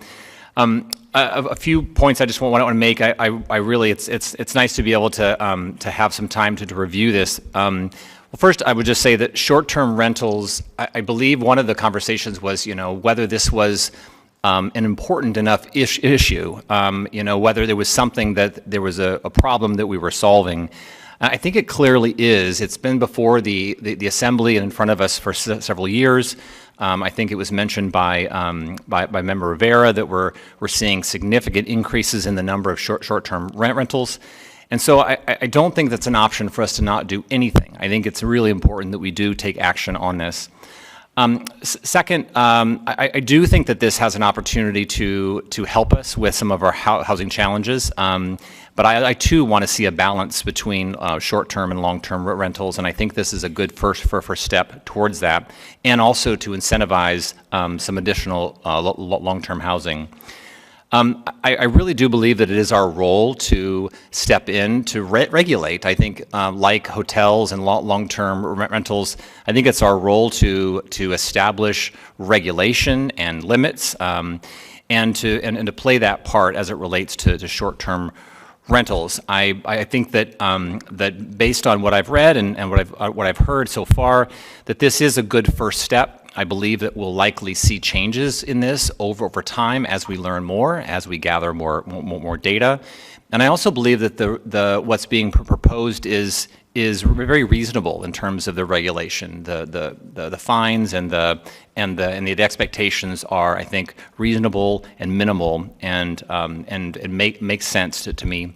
And finally, I actually do really look forward to gathering additional data. I think that there's a lot we don't know, and I think this will help us to learn more about who and where. And so I'm looking forward to this passing and encouraging my colleagues to pass it. And I think it'll have the opportunity to evolve and improve over time. Those are my comments. Thank you, Mr. Chair. All right, the queue has lit back up. Ms. Bronga. Thank you, Chair. I was noodling around, and I know people have brought up Air DNA before. So I'm confused as to this program is going to fund a study when, without paying for a subscription, I can get 2,100 short-term rentals in 2022 in Anchorage through AirDNA. So the amount has really gone up, but the data says, if it's correct, there's some under-the-table short-term rentals for sure, but we're maybe talking 1.8%. And I wondered if this also takes into account, it seems to be picking on a single group that has invested in something and they're trying to make either ends meet better, or they want this vacation property but they don't need it all the time, so they rent it part of the time. But what I'm seeing in my neighborhood when I knock doors, which some of you may have also, is there is a significant number of group homes in neighborhoods now, and there's definitely a place for them. People need those homes and that care. But so I guess in the same period of time, there was 468 homes in our neighborhoods that went to group homes. In my neighborhood, there is a house that has been unlived in for 10 years. It has tarps on the roof, sandbags holding the tarps, and that house could be activated into housing, and it just doesn't happen. My final thing that I wanted to say about this is I have a young woman contacted me this week. She and her husband purchased a fourplex to do 2 long-term rentals and 2 short-term rentals. And since she's had this property, which is in the spring of last year, she's had shots fired. This is up above Sullivan Arena. She's had shots fired. Police called, took a significant amount of time to get someone to come, and that's no fault of the police. They are stretched thin. And when that happened, the 2 people that were short-term rentals asked for a refund for their evening of stay, and she lost one of her long-term rentals. So she's got it all filled again, and then last week, someone who was either on drugs or otherwise impaired rang on all the doorbells of the units from 2 a.m. to 5 a.m. They called the police. No one came. I mean, that's just irritating, but not an emergency, so I get it. But she lost the 2 nights of vacation rental, the short-term rental fees. She had to reimburse for those people, and she lost another tenant. And so I'm thinking if this money for the short-term rental license was going to more enforcement in the city, I could see it a little better. This is costing people when we have these problems unchecked, and I appreciate the time. All right, Mr. Cross. Again, I think this is more regulation and a tax, although you don't want to call it a tax, to solve problems created by regulation. I had 10 Airbnbs at one point. It was a full-time job to manage them. COVID came, lost all my bookings overnight. It was very volatile. But at the same time, on my long-term rentals, I wasn't allowed to evict even the most horrible of tenants. Wasn't allowed to displace them, no matter how much abuse they did. The courts weren't hearing it, they weren't taking it. The way we handled landlords and the way we continue to treat treat long-term landlords through the Alaska Landlord Tenant Act needs to be significantly addressed, as well as squatter rights and other things that make long-term rentals very apprehensive. There's a massive amount of risk that you have when you become a landlord that you don't have when you have Airbnbs. Not only that, but when we jack up the cost of expense through reckless federal spending that has inflationary effects that everybody feels, you have to revert to long-term Airbnb so you can just keep the property. So you can afford the increase in taxes and utilities, maintenance, expense. The fact that it takes 45 to 60 days to evict a tenant if you have an FHA or VA mortgage because the federal government and Alaska court system says you can't even file for a notice to quit until they've not paid for 30 days. Meanwhile, you're doing the burden. Listen, you don't need to create another bureaucracy to figure out why being a landlord sucks and why you would want to go to Airbnb. The information is out there. Talk to the real estate industry. Talk to the owners. We do not need more government. We don't need more regulation. If you want the information, have a housing summit, invite them, and do it without another cost or burden or department on the taxpayer. Thank you. Mr. Johnson. Yeah, thank you, Mr. Chair. Excuse me. While it's a little out of character here, I'll admit, because usually I like to be very deferential to my colleagues. Just 2 weeks ago, we had, I thought, a very robust and thorough debate on this, in which I believe everyone except for Member Perez Verdia, myself included, was afforded the opportunity to speak and make arguments and ask questions. And I think many of us, again, myself included, I believe, spoke on it multiple times 2 weeks ago. So I am not of the opinion that we need to go through that entire exercise here again. So with that, I would move to call the question. Second. So there is a motion to call the question on the floor in a second. Before we do that, I have a point of order question for council. Mr. Gates, so I sent you a note asking you a question about Robert's rules. And my question was, and I've never really confronted this before, we have an item that has been debated on the main motion and almost everybody spoke twice, or if everybody maybe. The question is, we continue it to the next meeting, but it's the same motion. Does that mean that all of those people who have spoken twice have already spoken and are no longer eligible to the floor? Or because it's at a new meeting continued, does that mean they get two opportunities again? It's a very nuanced little Robert's Rules wrinkle. Sorry. Thank you, Mr. Chair. I actually don't recall having this question before, and I just saw that you sent it in just now. My sense is that this is a topic maybe for suspending the rules. If you want to suspend the 2 turns to talk rule, I mean, if members want to continue debating, then that would be, I think, the appropriate motion to make in order to continue. We'll manage that in the future. All right, there is a motion to call the question that has been made and seconded. Members may proceed to vote. Mr. Martinez? Yes.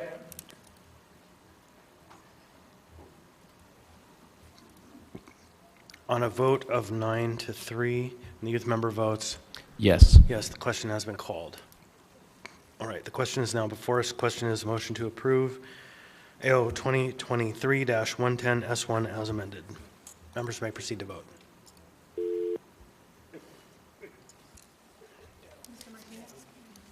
Mr. Martinez? No.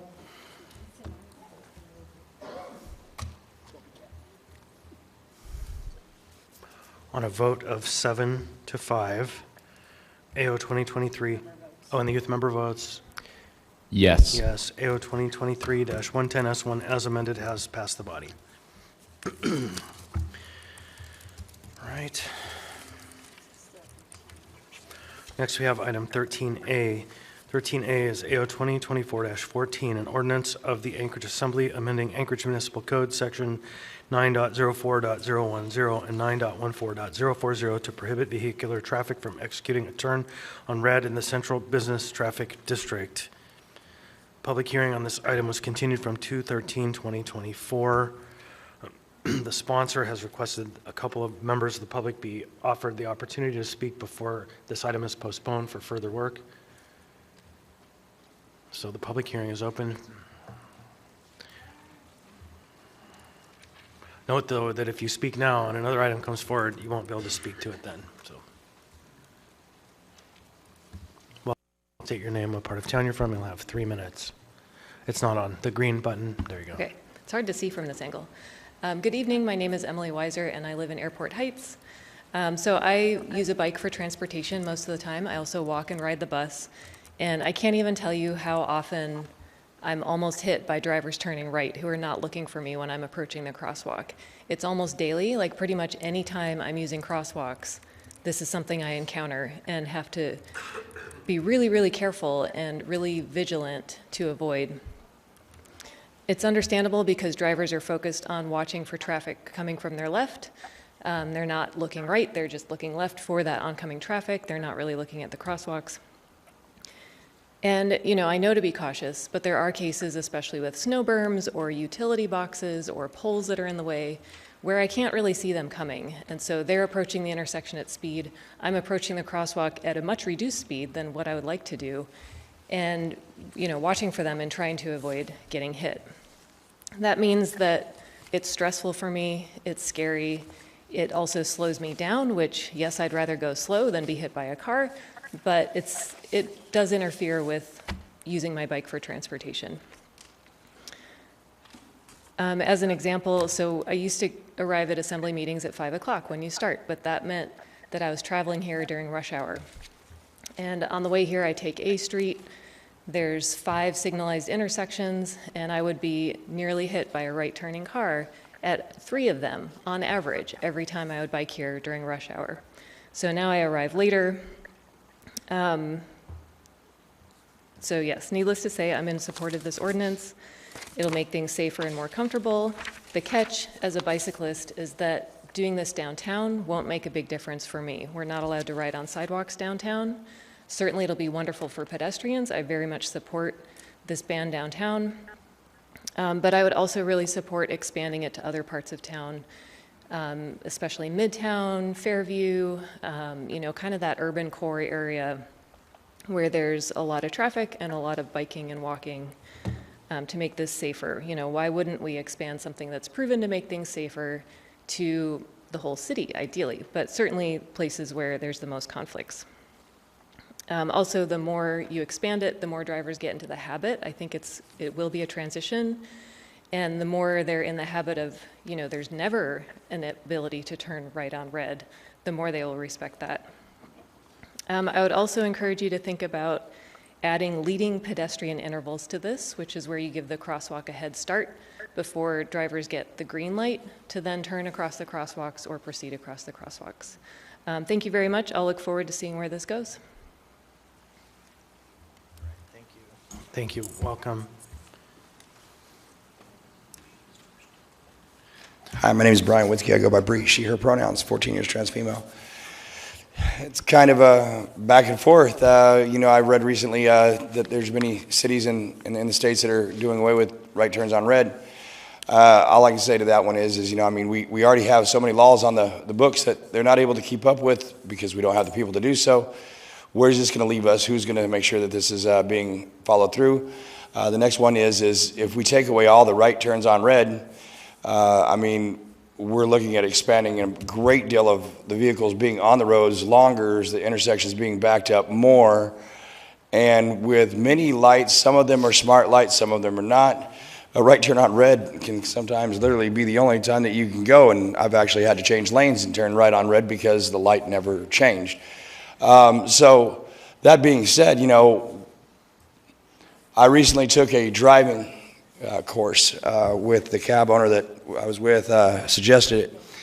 And instead of maybe going through and changing laws on the book, maybe we can add one to the DMV aspect, that maybe every so often, that every driver that goes through after your second change of your driver's license goes through a refresher course. So that way maybe they can update their views instead of looking to turn right on red to waiting to turn at all. And then we could eliminate a lot of things, and we wouldn't have to be trying to enforce things that we don't even have the people to enforce the laws that are on the books now. I wish everybody to be safe on the roads. This is a common thing. It's not only for bicyclers or pedestrians, but other cars to other cars. I wish there was a way we could increase safety in massive ways.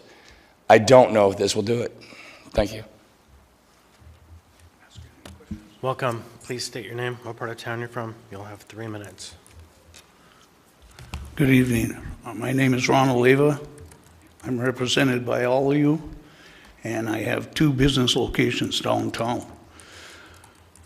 I think the no turn on right generates some concerns, and I did send you an email, but just in case you didn't read it, the rules downtown at the intersections, such as 5th and B, is the turn into the parking garage. During the holidays, special events, those cars are backed up anyway. And if you're trying to get over to 4th Avenue, you'll be backed up even further, which these policies might inadvertently cause some adverse effects. And I think the biggest one is, the pollution. That 1 gallon of gas idling can generate 20 pounds of carbon dioxide. Now, that's considerably significant to the pollution. And downtown already has air inversions, and you're going to be sucking in that carbon dioxide. We have enough trouble getting pedestrians and shoppers down. You're going to slow them down. And then with that, when you stop, people aren't paying attention to the bicyclists or pedestrians, but also if you stop quickly and wait for the light to change, there's going to be a chain reaction, which, according to the National Highway Traffic Safety Administration, causes more accidents, and it's more unsafe. So from the traffic safety perspective, I haven't seen any data that warrants no turn on reds in a particular district. We'd have to re-educate every driver, and believe me, the bar is low as it is for incoming military, their wives, and anyone else who comes to Anchorage. So not only the idling, but the no turn on red takes the comprehensive data, which isn't here. I haven't seen anything. How many people got hit? That's what you base traffic flow on, and whether or not you should put in 1 no turn red so the traffic doesn't hit you. So I think this is a little haste, and with the environmental impacts, the traffic safety, and the mobility of downtown traffic, I think you should really gather more data and consider this as, I think, a negative effect downtown for safety, for the environment, and the flow of traffic. Do you have any questions? Don't make me have to say it.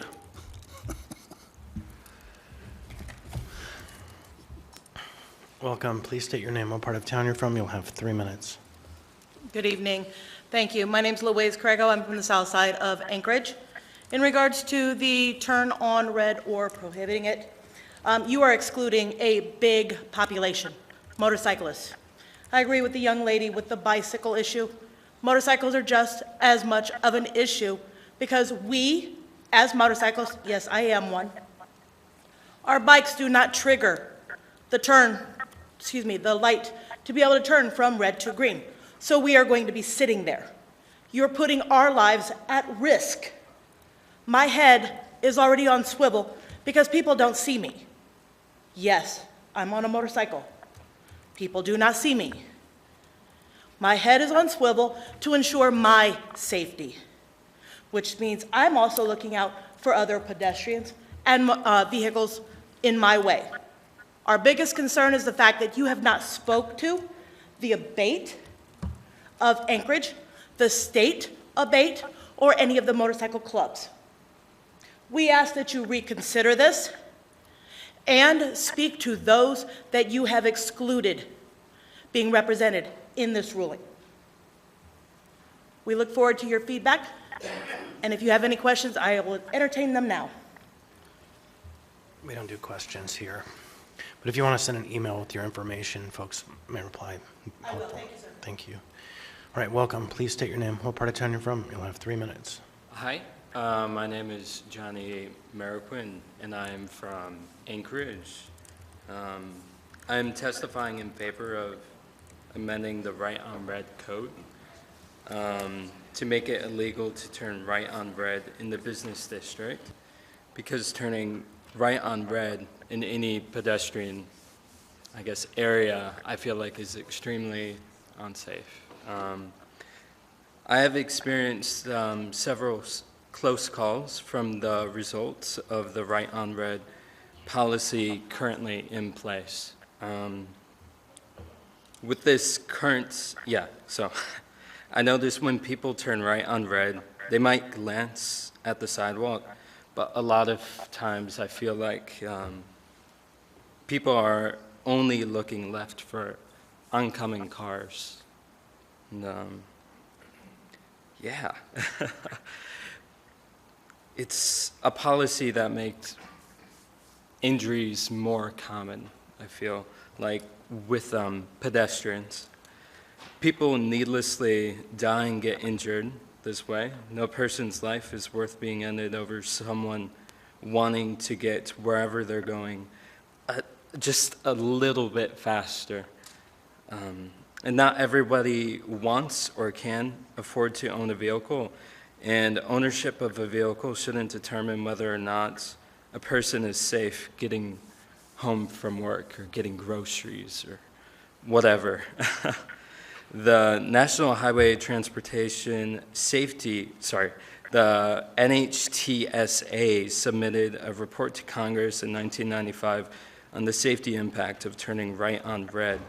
The NHTSA's fatal accident reporting system found from 1982 to 1992 there were 84 total crashes per year involving motorists turning right on red and striking pedestrians. We could prevent future deaths by amending this code in the business district, and it'll make for a safer experience in our business district. Yeah, thank you. Thank you. Welcome. Please state your name, what part of town you're from. You'll have 3 minutes. William Baxter. I'm from Fairview, and I've been riding bicycles since 1990. And really, honestly, people have gotten really better riding the people driving cars have really gotten better. And I think a lot of it is because I hear things on the radio all the time about bicycles. And one of the things is you got to go with the flow of traffic. You go on a bicycle, you go on the right, the other side, opposite side, you can get right-hand turns. And going with flow of traffic helps a lot. And I've been hit twice on a turning, because the person's looking this way, and you're doing anything. I've been hit twice on it, and really, honestly, I think the more you let people know about it, the better off it is. Thank you. Welcome. Please state your name, what part of town you're from. You'll have 3 minutes.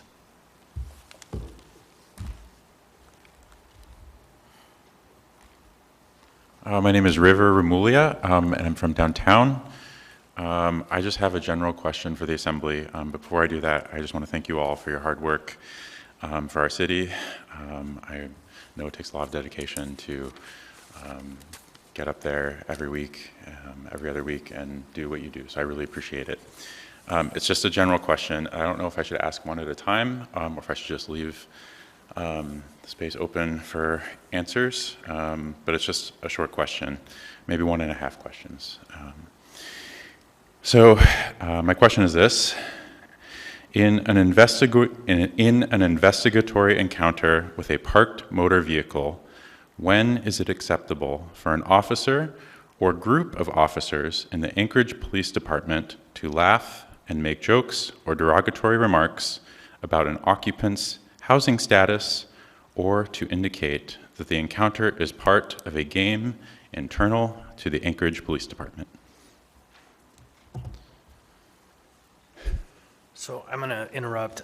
Someone would call a point of order, but we're taking testimony on this ordinance that's relating to bikes, right-hand turns on red lights. And so, I'm sorry, I missed I thought it was the general comment Not period. yet, no. Okay, I will ask my question again, but I invite you all to consider my question in advance so you can prepare your replies. Thank you.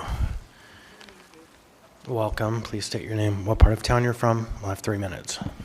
Irene Queednow, Sand Lake. I'm a pretty defensive driver, but I do see that when you're trying to make a right turn on red, that your attention is more on the left-hand side to see where you want to go.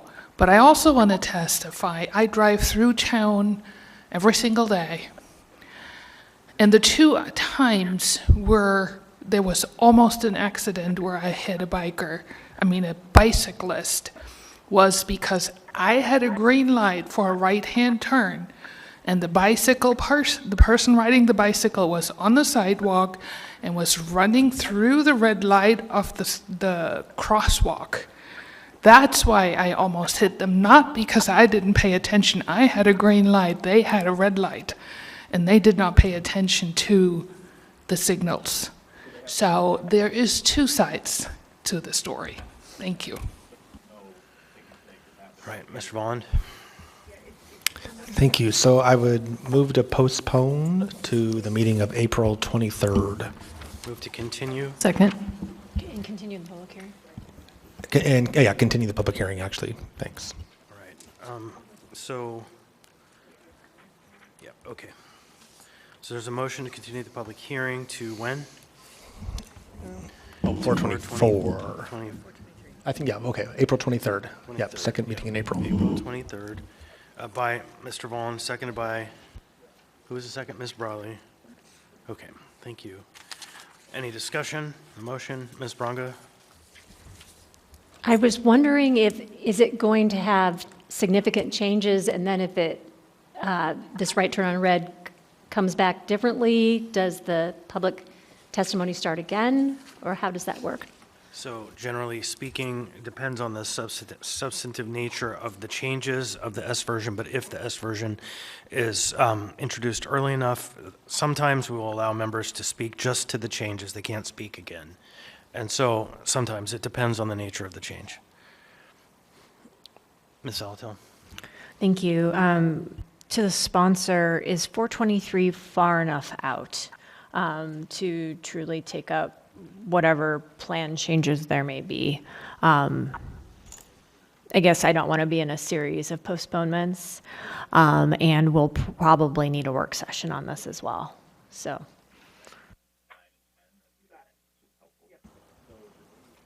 Yeah, I mean, I think I would be amenable to going a little further out. I don't want to go too long because I want the traffic department to, if we do institute a change, whether it's downtown or elsewhere, I want them to be able to have the summer to set up signage and do everything they need to do to get the word out.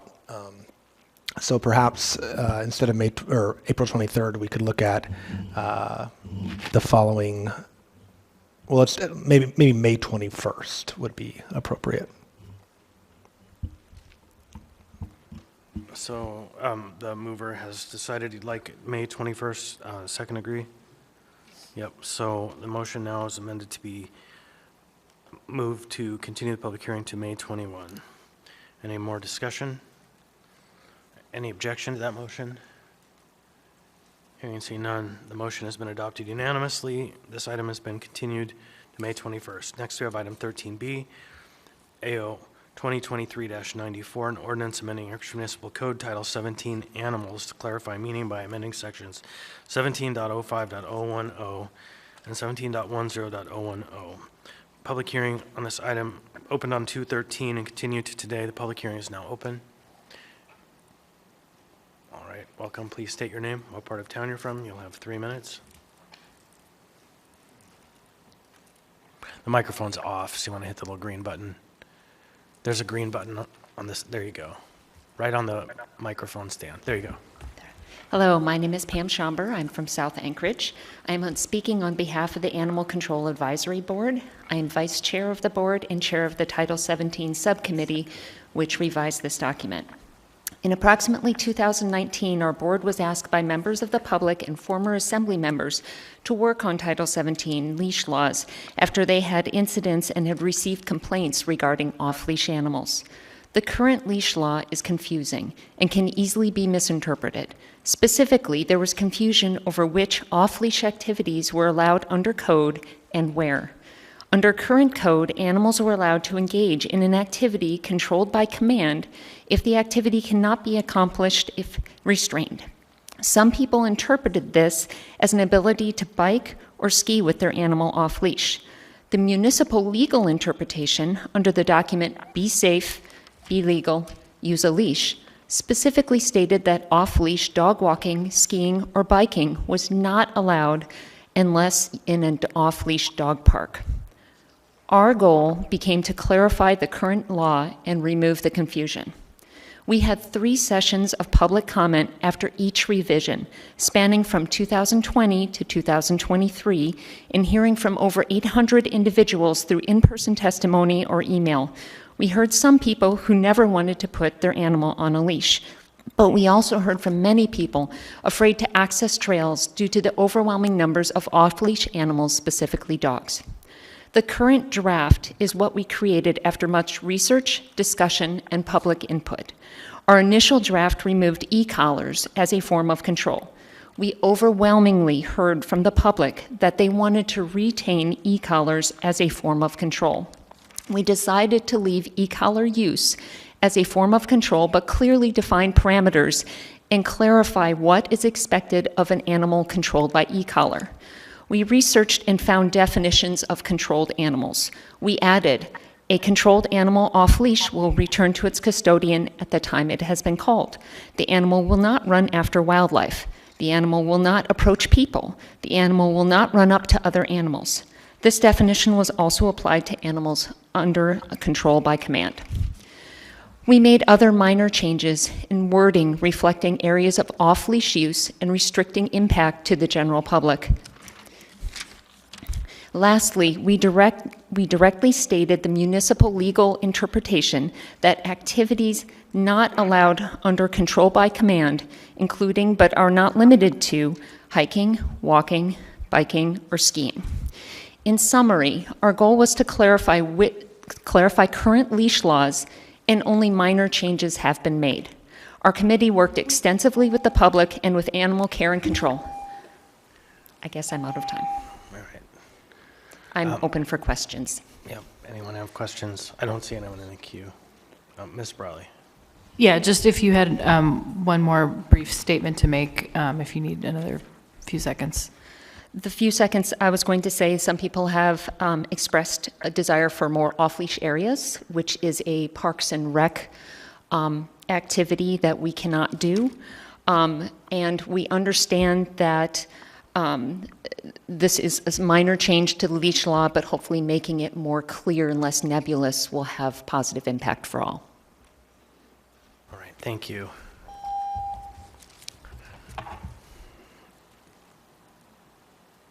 Welcome. Please state your name, what part of town you're from. You'll have 3 minutes. Mr. Chair and Assembly members, my name is Allegra Hamer, and I live in Midtown, quite near the Campbell Creek multi-use trail. I use the multi-use trails, particularly the Campbell Creek and coastal trails, all year.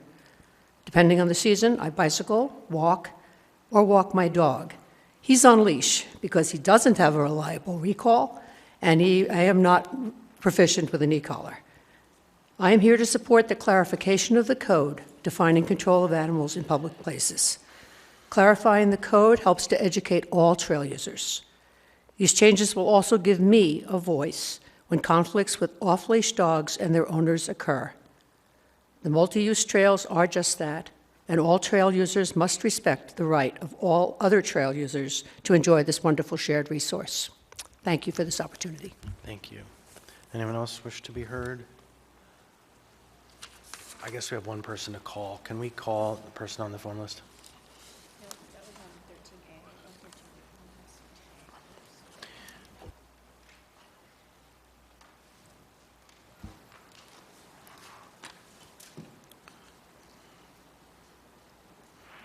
Your call has been forwarded to voicemail.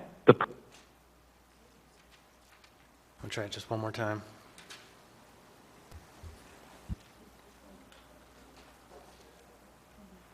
Your call has been forwarded to voicemail. Thank you. All right, so anyone else wish to be heard on this item? Anyone at all? Seeing and hearing none, public hearing on this item is now closed. What's the will of the body?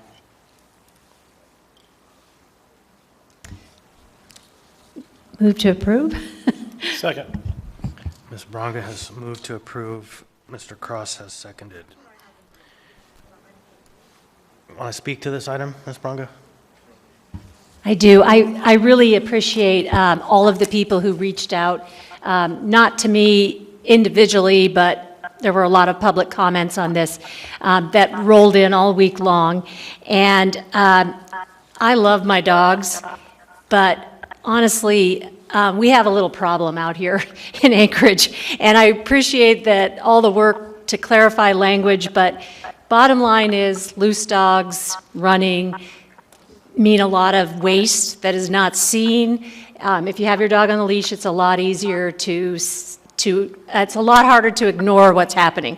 One of the things that really struck me with the calls that I received and the emails that I got is this just isn't about how much we love our dogs.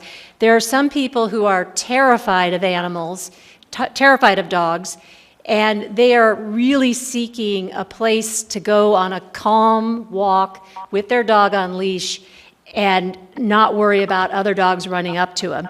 So there are the people that I heard from that were very scared of dogs, but then there were also the people who have, and a lot of people do get rescue dogs, and quite a few rescue dogs are reactive and to other dogs.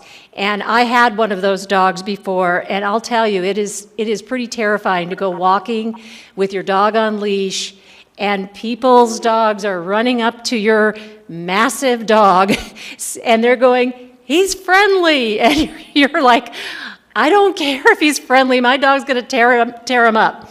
So it got to be such a problem that I couldn't take my dogs out unless it was like 5 a.m., so I wouldn't run into people. So I heard that comment a lot, and that is why I put in here the amendment number 3, and if I could get a second, I just wanted to take a look at that. Second. Second. So there's a motion to amend by Ms. Braga, seconded by Mr. Salt. So if we were to, and this may be that this is just too soon, people haven't seen it, and I fully recognize it, but I feel like we really need to say some locations where you can walk with your dog on a leash and know that other dogs, or expect that other dogs will be leashed. And it made most sense. Any of you have been down by Westchester Lagoon or on busy sections of the Chester Creek Trail, know that there's a lot going on. There's people rollerblading, biking, running, skiing, particular parts of the year, and they're not always on the right side of the trail, and there's a lot of loose dogs. It's a pretty dangerous situation, and it's a fast-moving trail because it's the paved bike trail. So my amendment was to add this section B that would name Campbell Creek Trail, Chester Creek Trail, Ship Creek Trail, and Tony Knowles Coastal Trail as not an e-collar instead of a leash. Those particular trails, you would use a leash to have your dog there. And so that's why I did this amendment, is just thinking of where could we have people feel free to walk their dog without worrying about loose dogs interfering. Anyone else on the amendment? All right, Mr. Rivera. Yeah, thank you, Mr. Chair. So I had a couple of questions, and perhaps my instincts are wrong. I don't know if we're actually going to be passing this ordinance or not, so I tend to not like messing around with amendments if we're not actually going to pass the ordinance. But that being said, this is before us. So question on this. So there's a specific clause in here, and I just want to understand the mover's intent. So this talks about do not apply to any animal on the paved major trails or paved multi-use pathways listed in this subsection. And then that clause at the end there, comma, as designated by the Parks and Recreation Department. Is the intent here that the Parks and Recreation Department will be able to designate additional trails or major trails or paved multi-use pathways, or is the intention that the 4 that are listed are the ones that Parks and Rec are designating? Parks and Rec didn't designate this. I did talk with Mr. Braniff about it briefly. The major paved trails were rooted out by Mr. Gates through the Parks and Rec, and that's pretty much all that is saying. It's not because Mr. Braniff chose them. Okay, so just to clarify, there's another section in code that lists these 4 as the paved major trails or paved multi-use pathways. Is that what you're insinuating? Okay, for the record, Ms. Brong, I said yes. Okay, thank you. Classification. Anyone else on the amendment?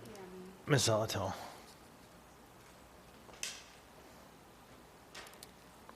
Thank you. The line we haven't really discussed in the amendment is the one above it. It's the intention here, just no more than, I guess I'm a little, it's not the, I'm sorry, I'm on Amendment 3. I kind of jumped ship. I do want to eventually look at Amendment 2, but I figured Amendment 3 we could take a look at. Well, then I guess I want to ask a question about that, because Amendment 2 has 2 pieces, or Amendment 1 has this piece that we have before us and another piece. I mean, is the intention to take up both pieces or not? I was advised to split it, and I at first had them together. So now my Amendment 1, I didn't move, and I just went with Amendment 3, and then I'd like to look at Amendment 2, just to really mess everybody. Well, they're related, and that's why I'm asking, because one is whether or not we're going to make exceptions, and then if we're making exceptions or not, it's how many animals we're talking about. So, all right, well, since we have Amendment 3 before us, I guess what I would say is I am always loath to make exceptional spaces or overlays because it's hard and confusing for the public to keep up. They say, oh, I didn't know, and then what happens? And how do we inform them? How do we ensure that? And then how do they get to the right? What if they were in a off-leash area to get to the trail? And frankly, for me, what my concern is it goes beyond the trails. It's what's happening on the streets, because you have to go through the neighborhood to get to the trail and go through the park.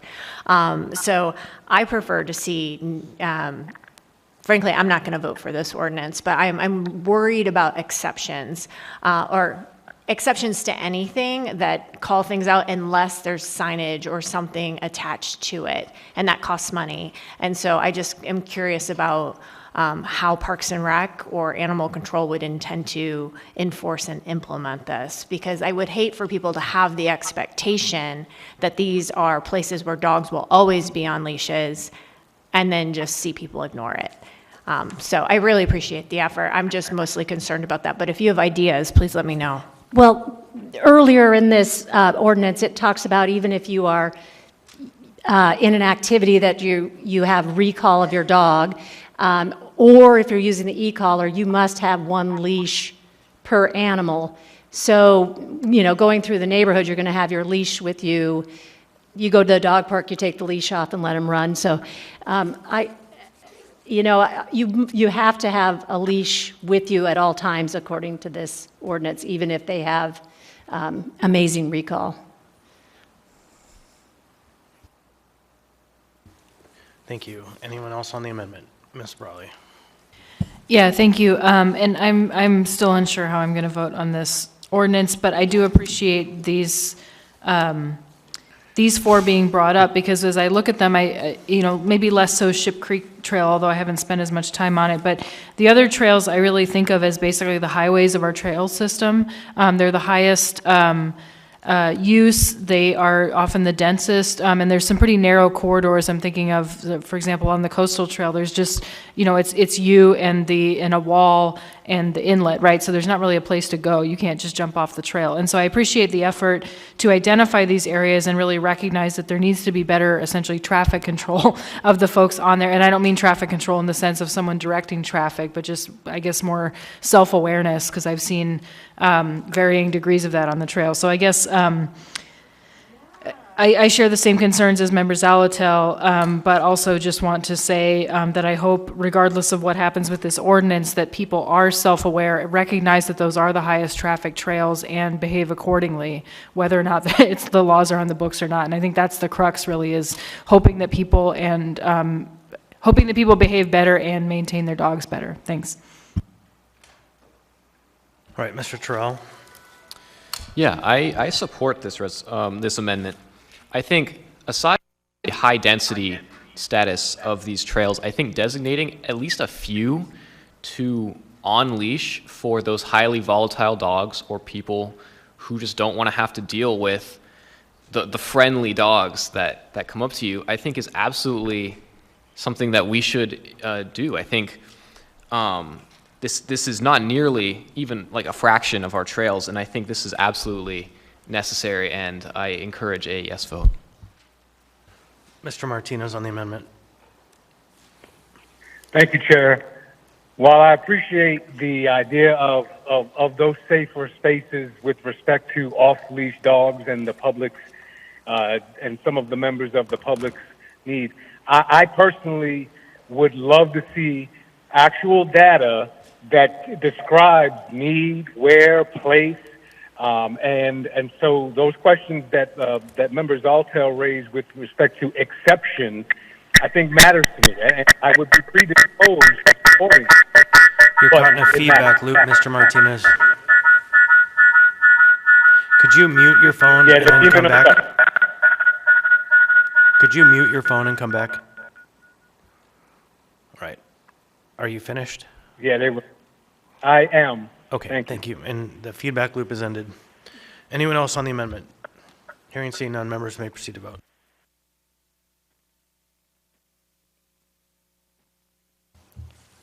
Mr. Martinez? No.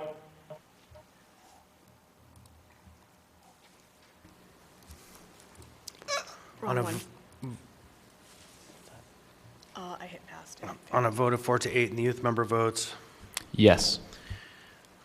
the amendment fails. Next we have, are you going to move the other amendment? Yes, thank you. So this one, in the section 2 on page 3, beginning at line 31, move to bring forward Move to amend. Amendment 2. Second. Move to amend. So move to amend by Ms. Baranga, and it's Amendment 2, so, and seconded by Mr. Bolland. Now, Ms. Baranga. Oh, sorry about that. So in that section, it talks about an owner being able to have 3 dogs with them with their e-collars, and that is darn near impossible. I was experimenting with that this week because we have a dog visiting our 2 dogs, and I'll tell you what, I don't think anyone can effectively manage 3 dogs at once. I think 2 on an e-collar is a reasonable compromise. Anyone else on the amendment? Hearing and seeing none, members may proceed to vote. Mr. Martinez? No.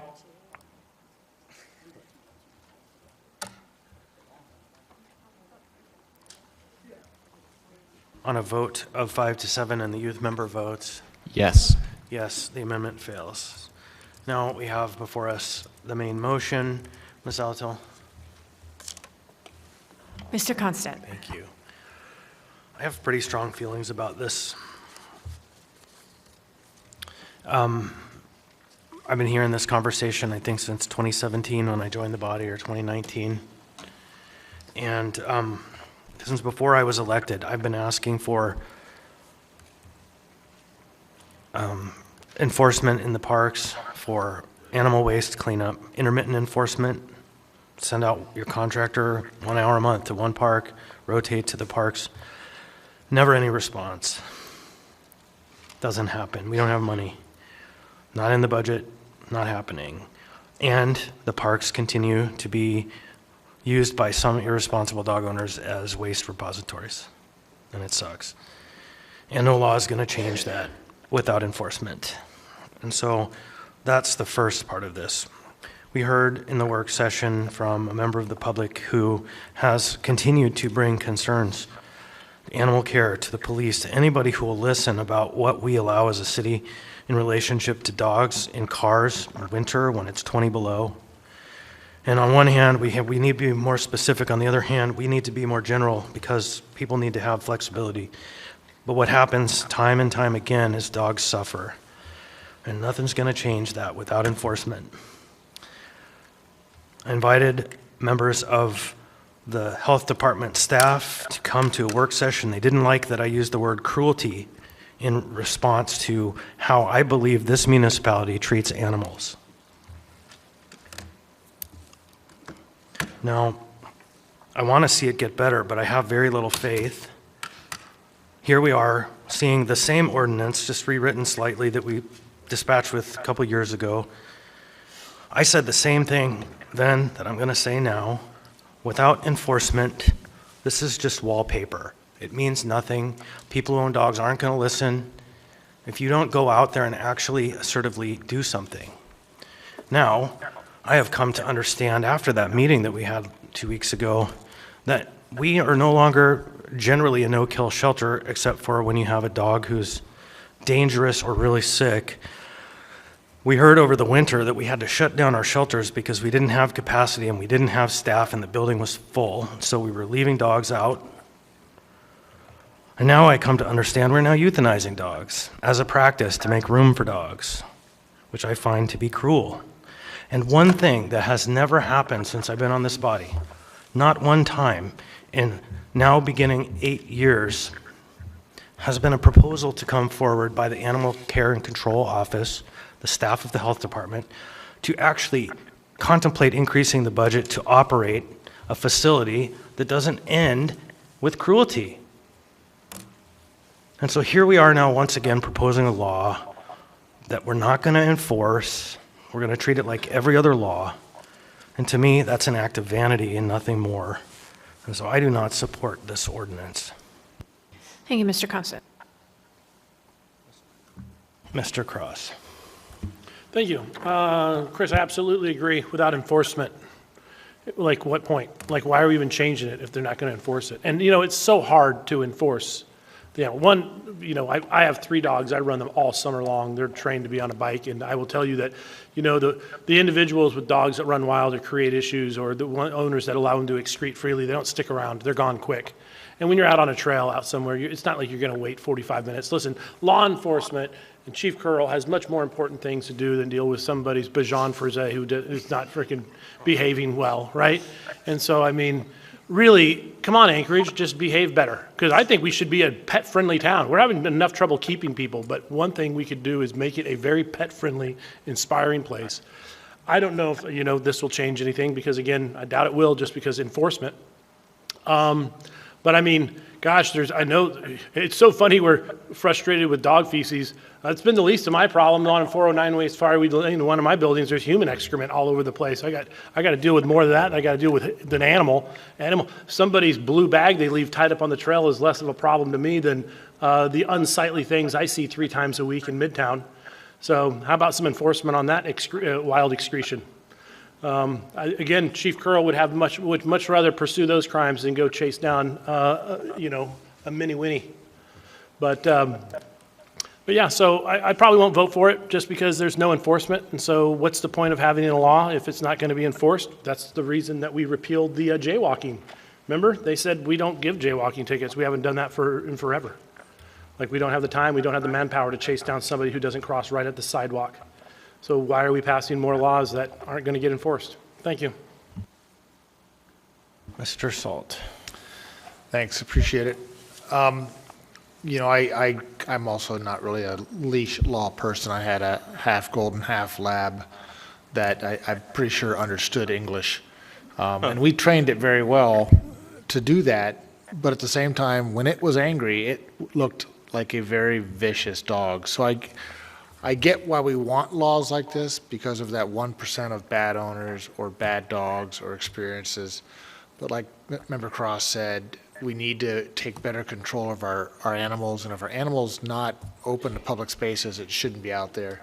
And I think if we are going to pass something, we can do something better. You know, I'm a little troubled by activities not allowed under control by command include but are not limited to hiking, walking, biking, and skiing. So basically, it sounds like control by command to me is your dog's off a leash. And I can't do that anywhere in Anchorage unless I'm in basically an off-leash dog park. And I think that could be definitely cleared up. So I think we can do better as owners, and if we were to pass this, we could do better as a AO. Thank you. Mr. Volland. Ms. Braga. I was just going to throw out there that you all might have heard that BLM stepped up their enforcement, and they allow e-collars or leashes through the Campbell Tract, but they've been threatening to do tickets forever, and they finally started, and it was like the shot heard around the world. Everybody, the chatter on Nextdoor was, "Did you get a ticket? Oh my God, they're actually giving a ticket."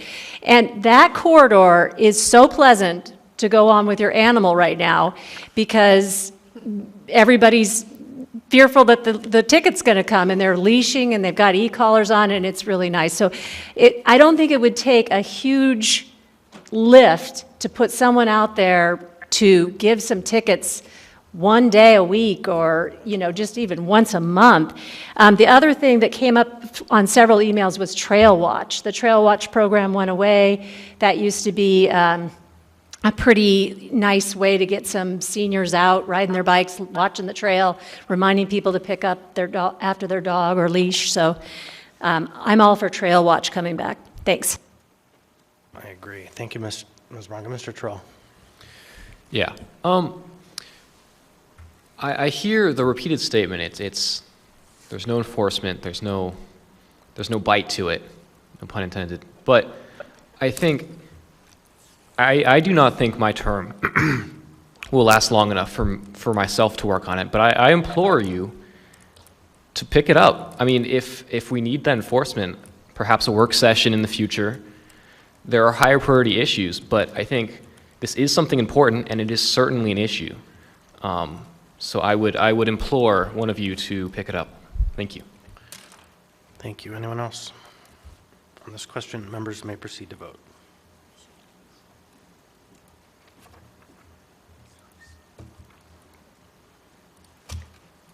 Mr. Martinez? No.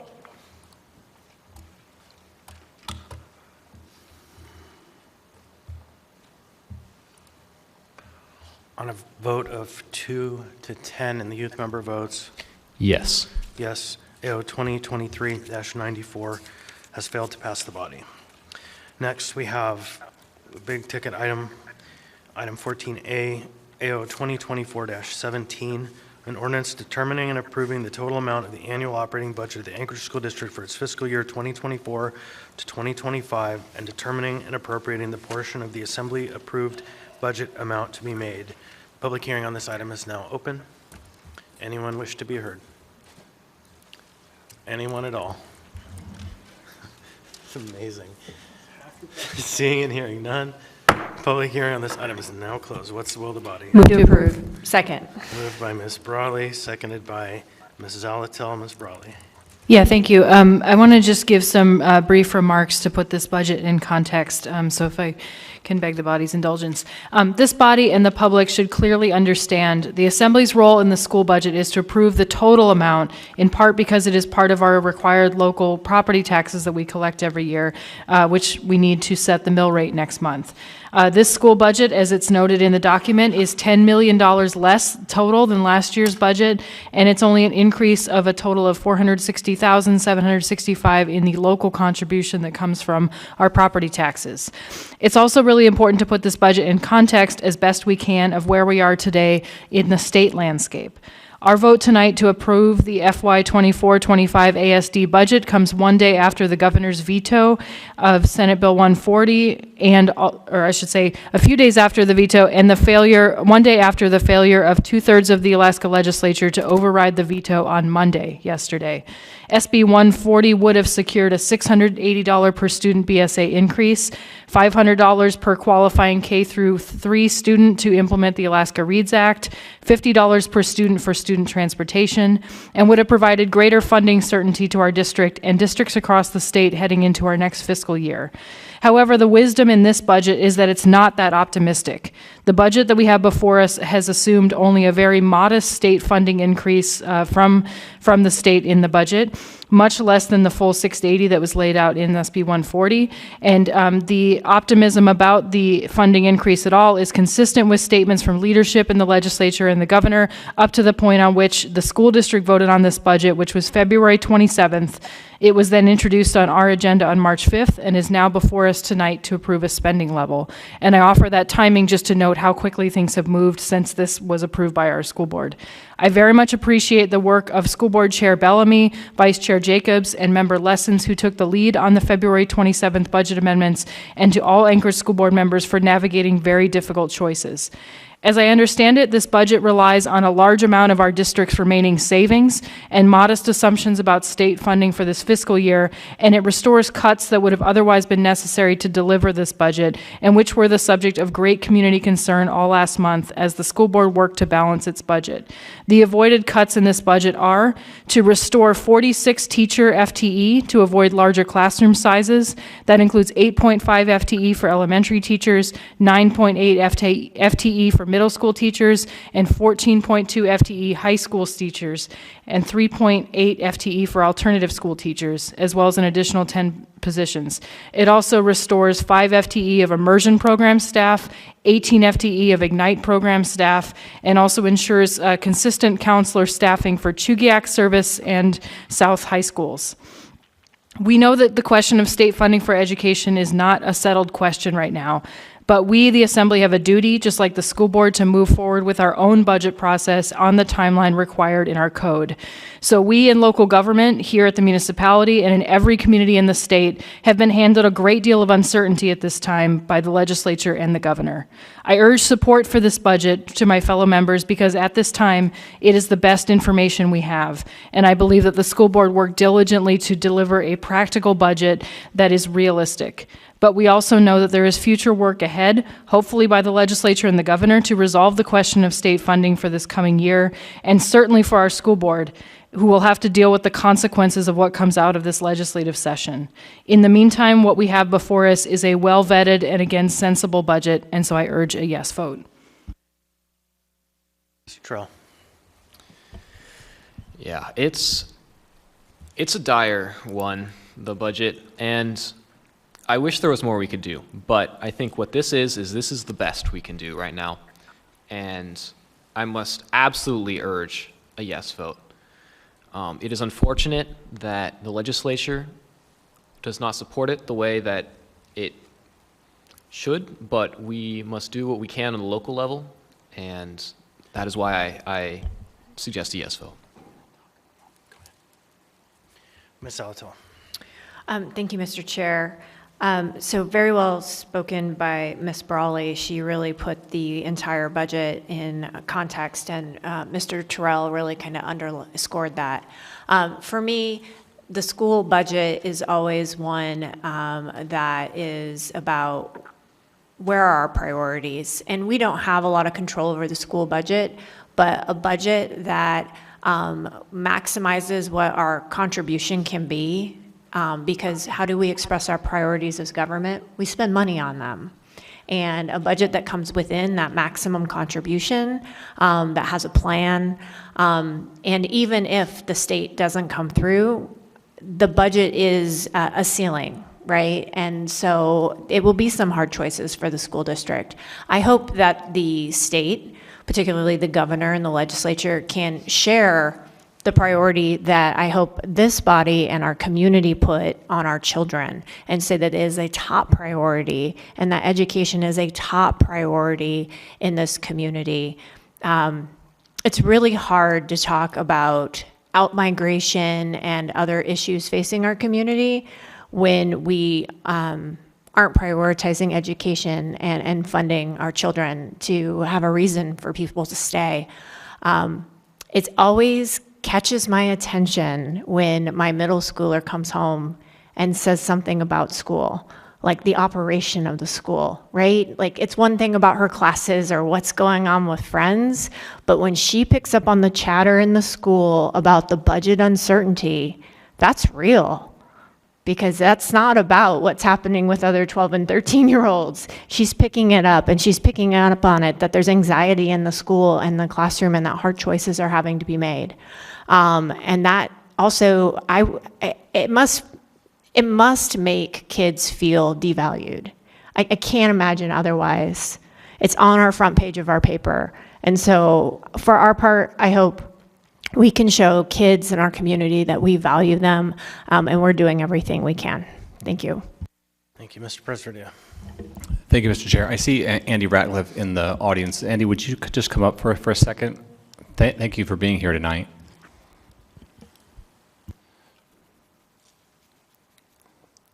If you could just introduce yourself, record, and then I just have a question for you. Sure. Thank you. For the record, I'm Andy Ratcliffe. I'm the Chief Financial Officer for the school district.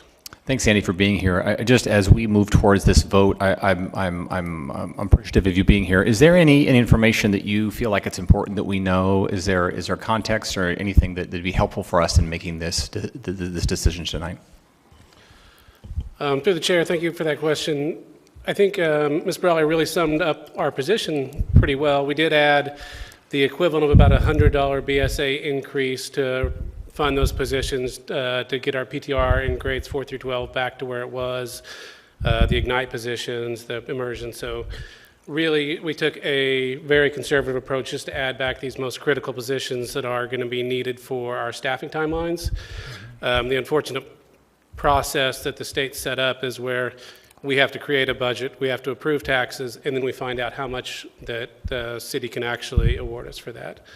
So, any advocacy we can give to say that that process is backwards, we should be able to know how much we can collect before we actually, go to collect that would be helpful. Yeah, thanks, Andy. And you may want to hang out up front. There may be other questions for you, but thanks for coming up. I just want to add to the sentiment that I encourage my colleagues to approve this tonight. I think it's vital.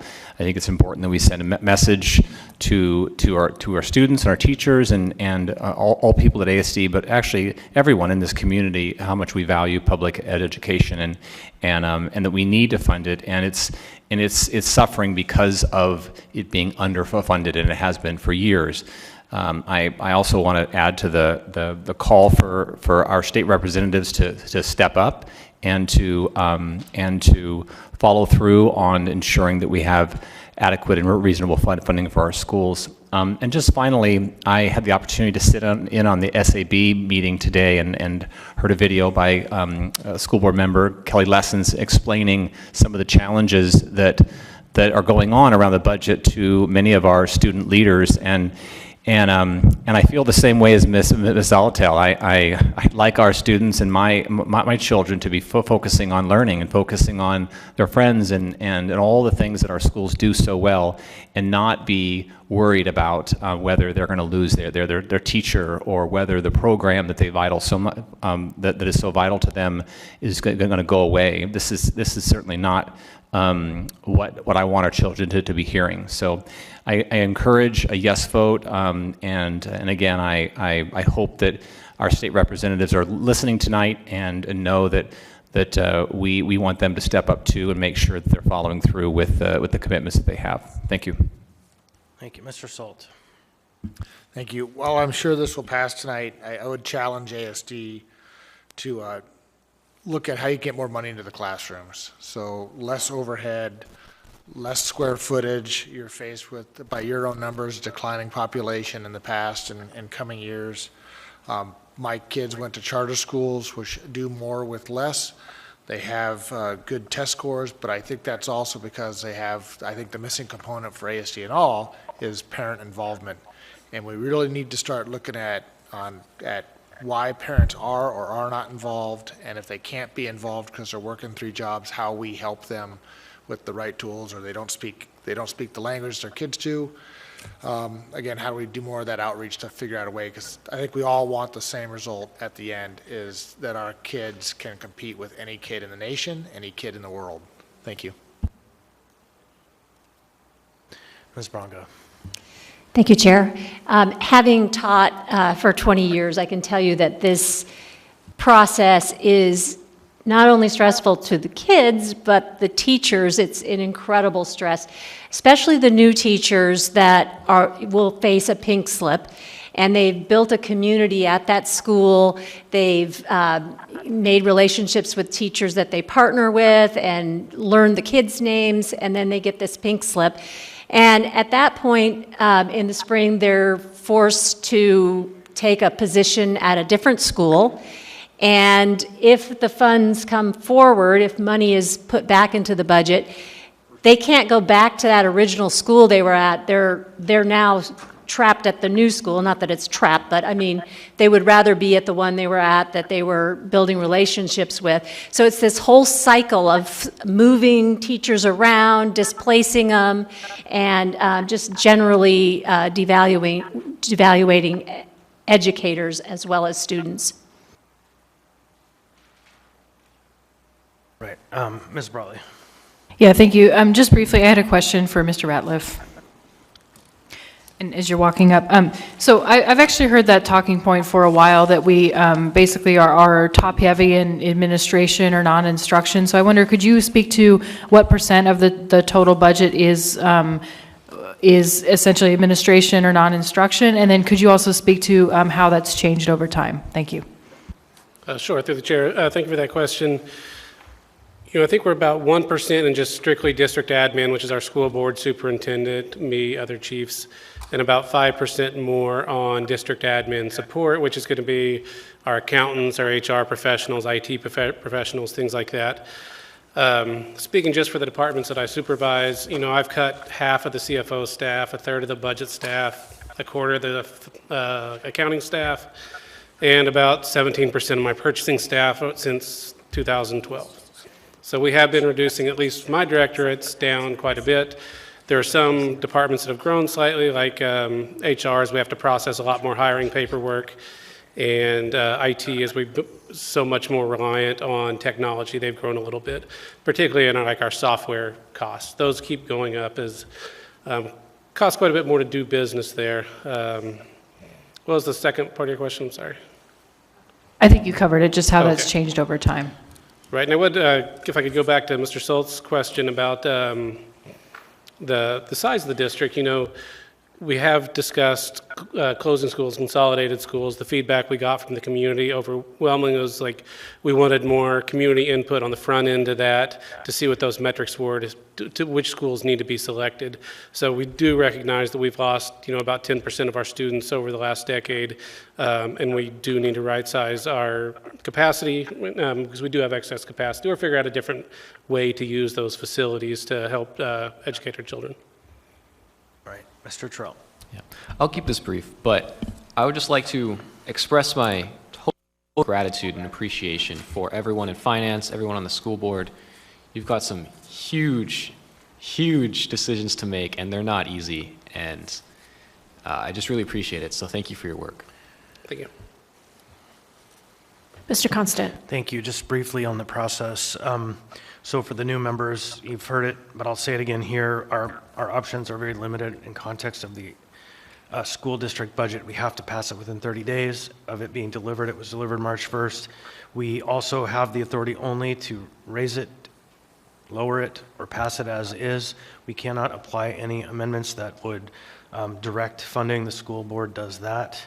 And because we're in this interesting position, we've had some discussions with council. Once we figure out what the state's doing after we pass this, it's quite possible we have to come back with a supplemental budget appropriation so that we can hone in on what we can and are authorized under state law and what we have under the cap that we can contemplate to appropriate if we figure out what's available under the cap at some time. And so that's a procedural bit of information for folks. So what we're doing tonight is meeting the standards of the code, and then we will likely be back to this conversation before mid-year and probably before the levy. And so know that this is part one of a two-part conversation. So with that, I don't have anyone else in the queue. Members may proceed to vote.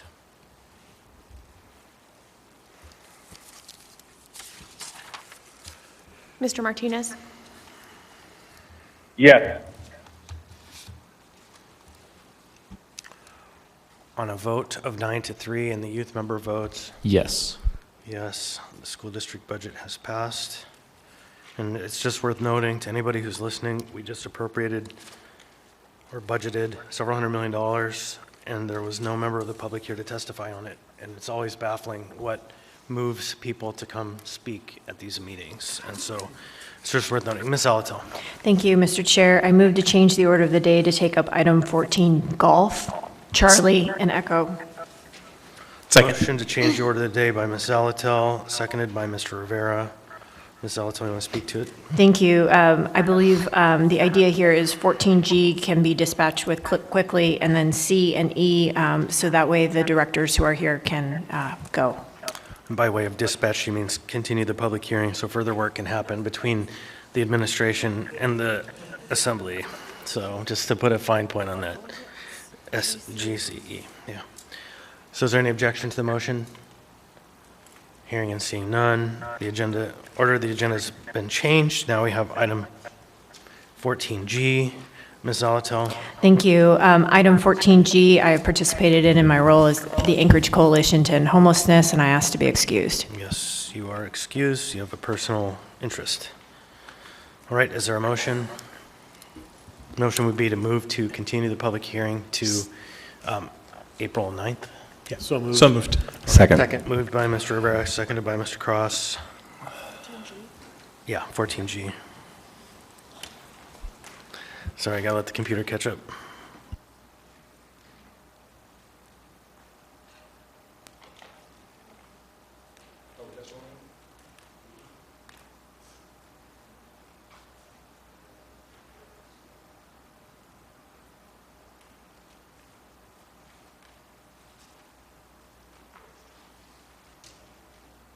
Is there any objection to the motion? Mr. Byrd. Thank you, Mr. Chair. Just on behalf of the administration, I know that some of the members of the administration had, I think it's one or two meetings, offered members of the public that there would be public hearing testimony offered, and if there's anybody here, that's the only objection the administration would make, that they have an opportunity to speak. So they will have an opportunity to speak when we get to the item before us, but we don't know what the item is going to be in the end, so I think members can proceed to vote on this question.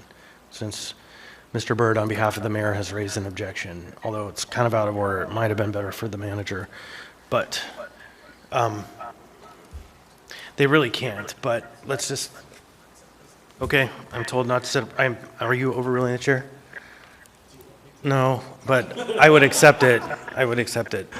Fine, then I will make a motion to override the ruling of the chair. Second. Second. So the motion is made, seconded, and the ruling of the chair was to allow a vote. And so members may proceed to vote on the motion. May I speak to it briefly? Go ahead, Please, Go ahead. please, thank you. Yeah, thank you. So I'm not necessarily opposed to us voting on this motion to continue, but what I am opposed to is us setting precedent that someone who is not the mayor can, which the mayor is not here, someone who is not the mayor can object to a motion, because that is only a power that is granted to the mayor, not to the mayor's representatives. I think I'm going to cut this all off at the pass, and I agree with you, Mr. Rivera. No need to vote. So then, sorry, Mr. Byrd, the question back before us is the motion to postpone or continue, excuse me, the public hearing to the meeting of April 9th. Members may proceed to vote.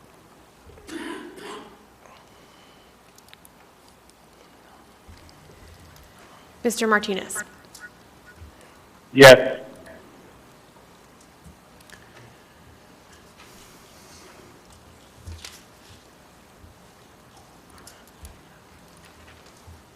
On a vote of 9-2 and the youth member votes, Yes. yes, that will be heard back before us on the meeting of April 9th. So next on the agenda, we have item 14C. Item 14C is AO 2024-27, an ordinance of the municipality of Anchorage, Alaska, authorizing a master equipment lease purchase agreement and approving one or more master equipment lease purchase agreement schedules and appropriating an amount not to exceed $1,815,000 from the proceeds of one or more master equipment lease purchase agreement schedules to the Anchorage Fire Department, Anchorage Fire Service Area Fund 131. Waive reading. Thank you. The public hearing on this item is now open. Anyone wish to be heard on this item? Anyone at all? Seeing and hearing none, public hearing on this item is now closed. What's the will of the body? Move to approve. Moved by Ms. Salatil. Second. Seconded by Mr. Walland. Ms. Salatil? Nope. All right. So anyone? Seeing and hearing none, members may proceed to vote.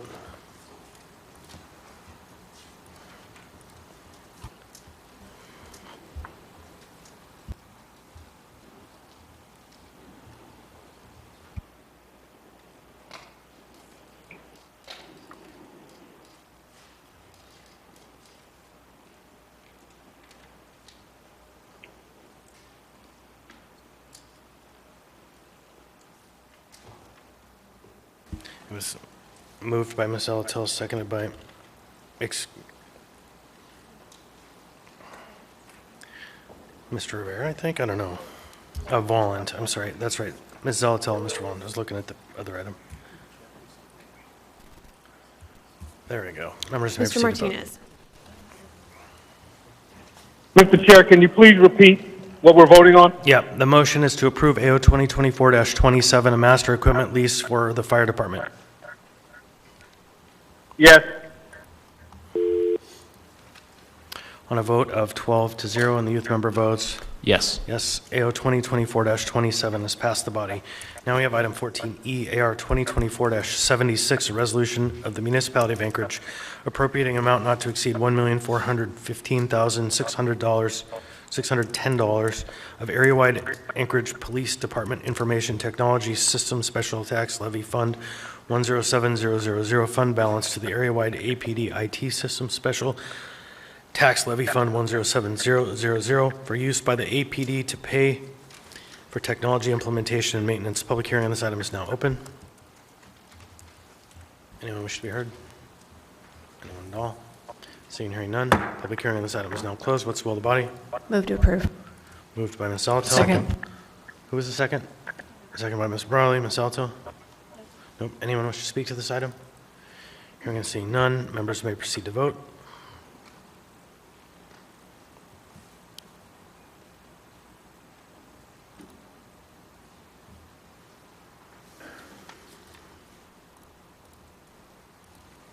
Am I on the right one? No. The item we're on is 14E. There you go.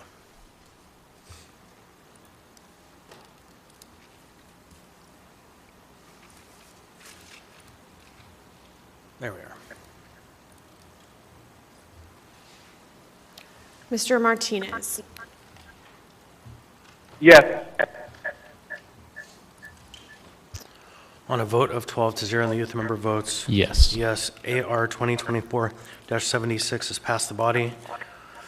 So now we roll back up to item 14B. 14B is AR 2024-31, resolution of the municipality of Anchorage adjusting the non-represented and public safety non-represented pay plans by adding 6 additional 2.5% steps to the top end of each grade and increasing the top end of the executive pay plan by 24% for grades 21 through 24 and 33% for grade 25. Public hearing on this item is now open.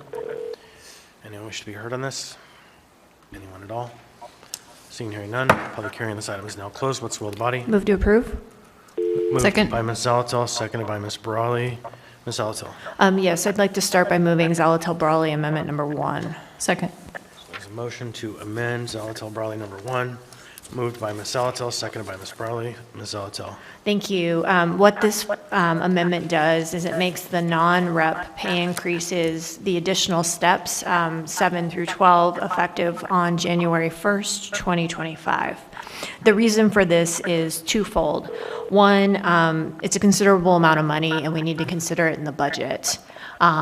Two, especially since we've heard there really isn't any money at first quarter. So let's just take it up holistically. And two, it relates to kind of this equity with collective bargaining agreements. We know particularly that the AMEA collective bargaining agreement is frankly substandard.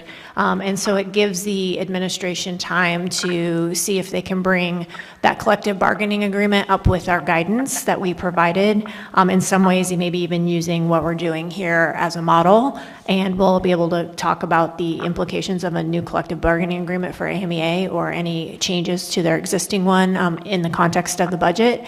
And if we're finding no action on that, then we can also contemplate what we want to do then on the non-rep side. I think it's a way to look at it holistically. And, you know, I think it all needs to be addressed. And so this gives us the tools to do it, but do it in the context of the budget, which is an appropriate time to take up pay increases because they have a significant budget impact, particularly these because we do have a large number of individuals who are at that step 6. And we know that thanks to the CFO and the HR director who did a lot of work and gave us a lot of information and data. But that does mean that there's a pretty hefty financial cost to implementing these non-rep pay raises. So a little delay should help. Thank you. Thank you. Ms. Brawley. Yeah, thank you. I first want to say thank you so much again to Mr. Thurn, our CFO, to Mr. Andrews, our HR director, and to Mr. Colhase, our municipal manager, who spent time working with us and working on this issue. And as Member Zalatel said, I think, and I know as the mayor said earlier in the meeting, we recognize that we need to pay our city workers better, and we need to do it in a way that's fair. And I think Member Zalatel already spoke to the details of that. But also just to note, you know, in terms of fiscal responsibility, there is a tension between making sure that we are doing good by the taxpayers, right, and keeping our property bills in line, balanced with the fact that we need to pay for services, and almost all of our city services really rely on our people. There's equipment, there's other costs, but really it's mostly people hours, and so those are things that we need to balance.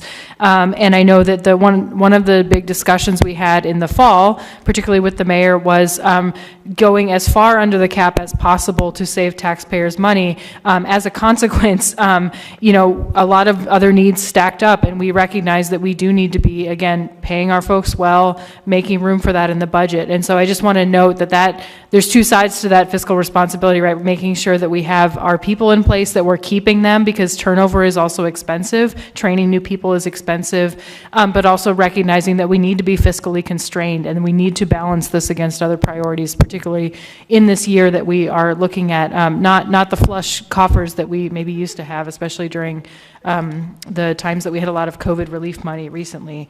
So all of that to say, I definitely support this. I support the timing to make sure that we are kind of staggering the implementation of this. And then again, I just encourage the public to recognize that it is a balancing act between the bills that we pay and then with the services that we're getting, and we have to make that balance work out well. Thank you. All right, Ms. Brongo, on the amendment.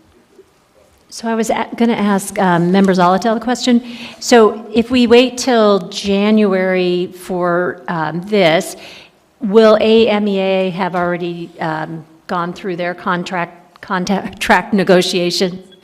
I don't know when their contract is due to be open, but we provided guidance to the administration in a prior resolution that they should go and open it up if it's not set to be opened already, to bring AME up at a minimum to the 3%, which has kind of become the CBA or collective bargaining standard, in addition to considering telework. So this provides the space for that to happen before we take this back up, in the budget process.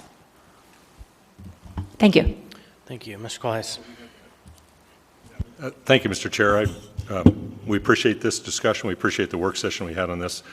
I would offer that, like any bargaining unit, this is not a bargaining unit, but this group of employees, like everyone, is very important, and we're having challenges with recruitment and retention in this group as well as in the bargaining, the represented groups rather. So I think our preference would be that this be approved with an effective date before January 1st of next year. And as Mr. Thurn mentioned at the work session, how we would address that is we would bring forward a balanced budget at 1Q to address whatever is approved by the body. Thank you. But I guess before I close, it is very important to have these tools available to us to recruit and retain non-represented employees, much as we're doing with the represented bodies. Thank you. Mr. Johnson. Yeah, thank you. It was my intention essentially to ask Mr. Colhase the question that I believe you just answered.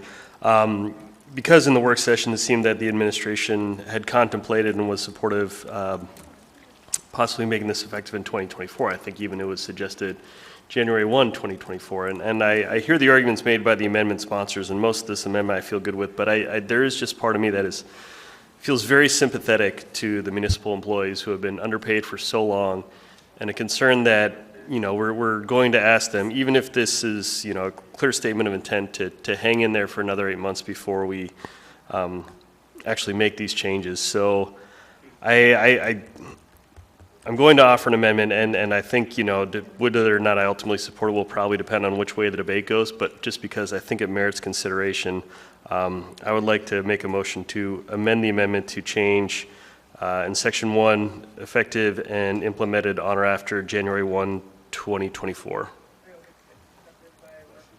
And by Mr. Johnson.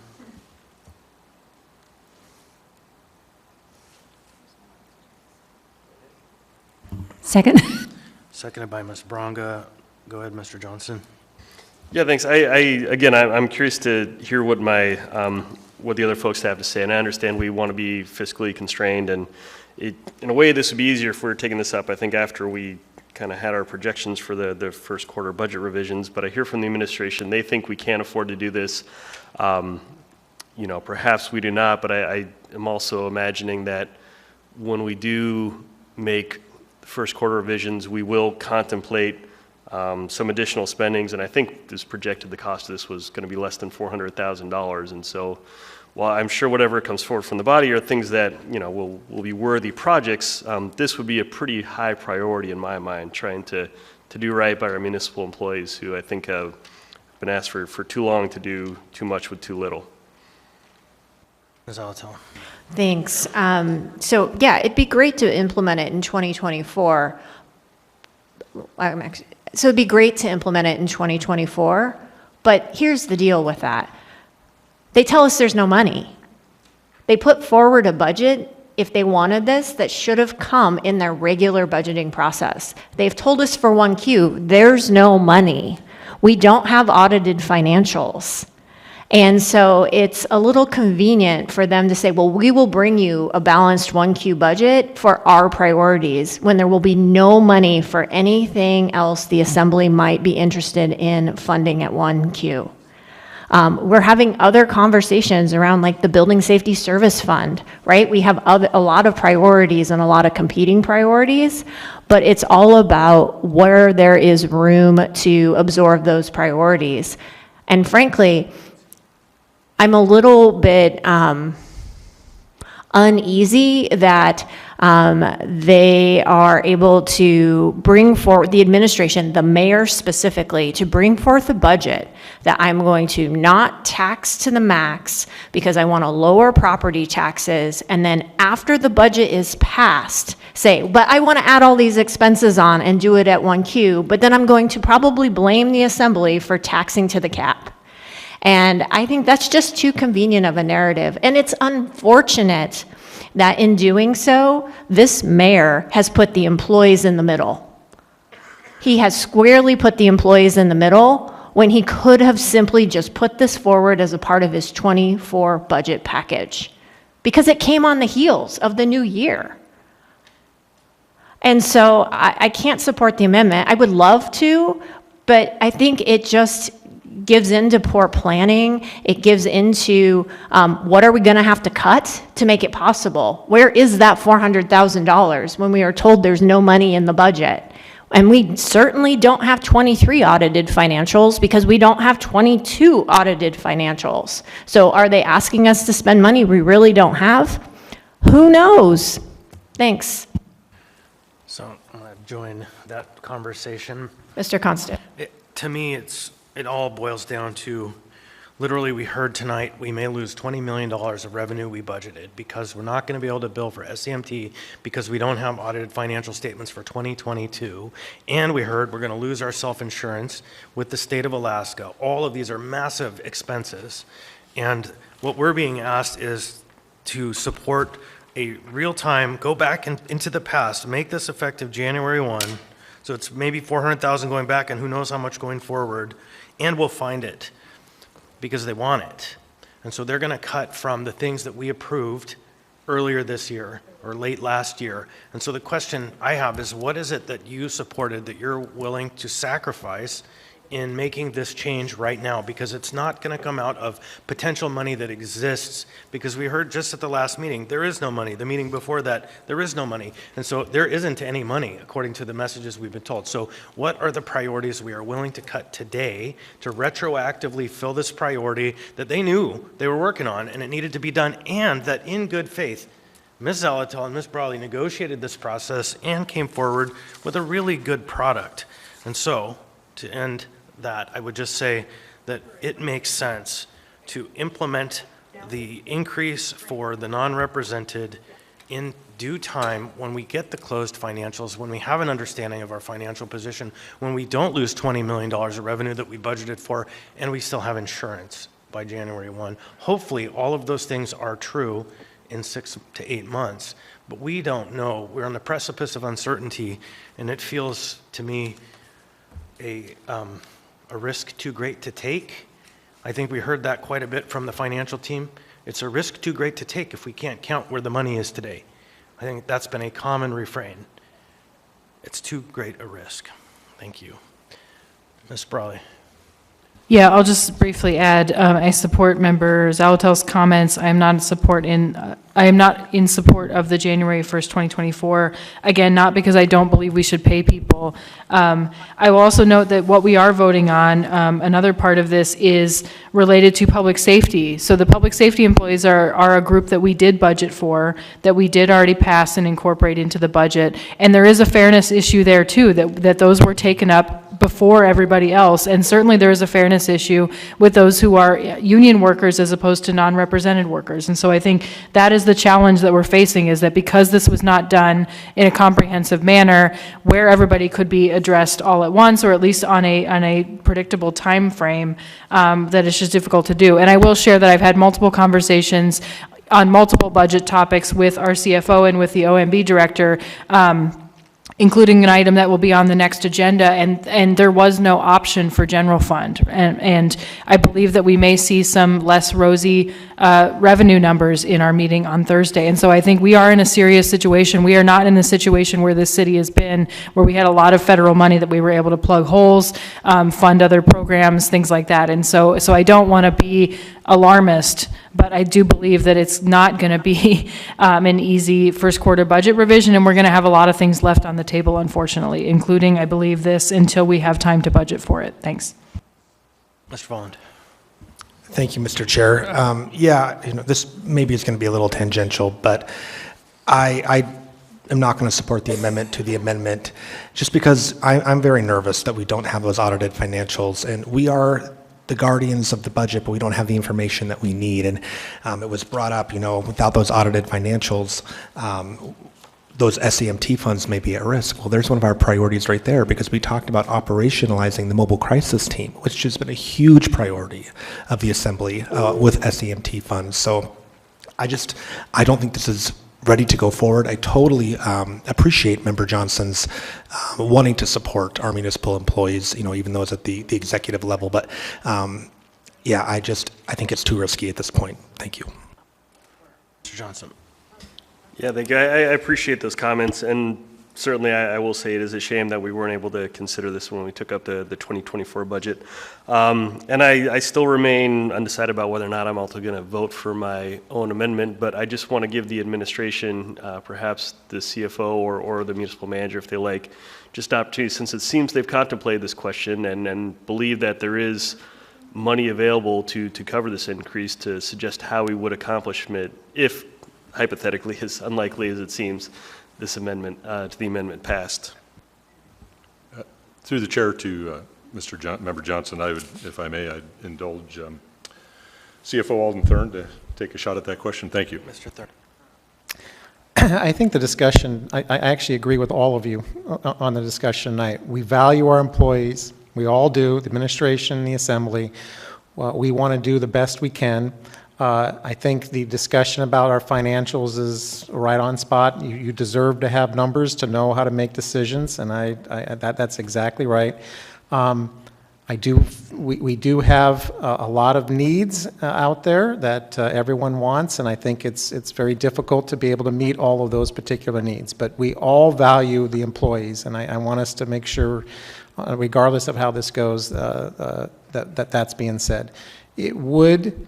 While we value this, and in the work session we had, we could go either way. From my perspective, we value employees and we think it's a priority. And if we were to pass this, we would have to make decisions that in other areas in order to be able to fund it. I wouldn't expect that there's a reigning gap in order to be able to do that. The discussions you're having are absolutely the decisions that would have to be made. Programs versus people is a tough decision, but even Member Zalatel's comments about the AMEA contract and timing, I can see where those comments come from. I think they have some validity to them as well. Just the tables and giving us the ability going forward is a really, really important thing. I don't want you all to lose sight of that. I know we're just talking about a very small piece of this. It will go a long ways to at least setting the tables and setting the future as we work towards these particular things. To be able to fund it, which I think we said was about $380,000, which is all of the municipality of Anchorage for the range 6 people. That includes, that's not just the general fund budget, but it would be something smaller than that. But it is an amount that would have to be identified, and other areas would either be not funded, or some of the additional asks would have not to be in order for this to become a higher priority. But we are trying to value our employees across the board, and that's how we would end up doing it. But I can certainly appreciate the uncertainty that you're all going through right now, and I think the administration just supports the willingness and the work that we've done. This has been going on since at least last May. We've been having these conversations, and I can appreciate that it didn't get in the 24 budget during those conversations, but we wanted to make sure we had something that was good when it came forward, and then work with the Assembly to make it happen. So that's a roundabout way of just kind of saying how we got here and how I think you're all right and you're in support of this. But we would, if the Assembly saw the importance as we do in this, we would make sure that we came forward with a balanced budget that included the amounts in there. But something else or multiple other things would probably have to be not included in order to make that happen. Hopefully that gives you an answer. Ms. Zalatel. Thank you. So I don't like being put in this position because decisions equal cuts to other places. Let's just call it what they are. And I think we've been put in a position that is untenable. We have made it a priority during the budget season. In the very first memorandum we passed on the budget, we gave guidance that employee retention and recruitment was one of our top priorities. It was our top internal priority. We signaled strongly to the administration we wanted to see ideas, we wanted to see jobs kept in the budget. Instead, we were presented with a budget that wiped out positions by just not filling vacancies. And so it's like hearing two different stories. And I don't fault Mr. Thurn or Tyler or Kent in this, right? The budget put forward is the mayor's budget. I actually have really appreciated the collaboration that's gone into this. But to simply now put it before us to say it's people or programs, that's a really unfair position to be in. When there was the opportunity, when we were so clear on our priorities to bring us something that we could have considered in the budget, talking about absorbing a $300,000 to $400,000 cost within the annual budget as we have it all laid before us is very different than trying to find room at 1Q. It's just a different ballgame because we had room under the tax cap that was unallocated. And we would have been able to put an actual plan in the mix and have this conversation. And for me, it is really important that whatever this implementation date is, it's treated almost like a birthday. It's your anniversary merit increase date. And so we got to catch everyone in that year. And so for me, it's great to start it at the beginning of a fiscal year so we catch everyone. And I just don't think we can find the space to do it this year. I feel really stuck. And I think it's important that we say that and that we acknowledge that that's the position we're put in, because I don't appreciate being put in it. I don't blame the people who have been working hard on this, but I do blame the mayor. Thank you.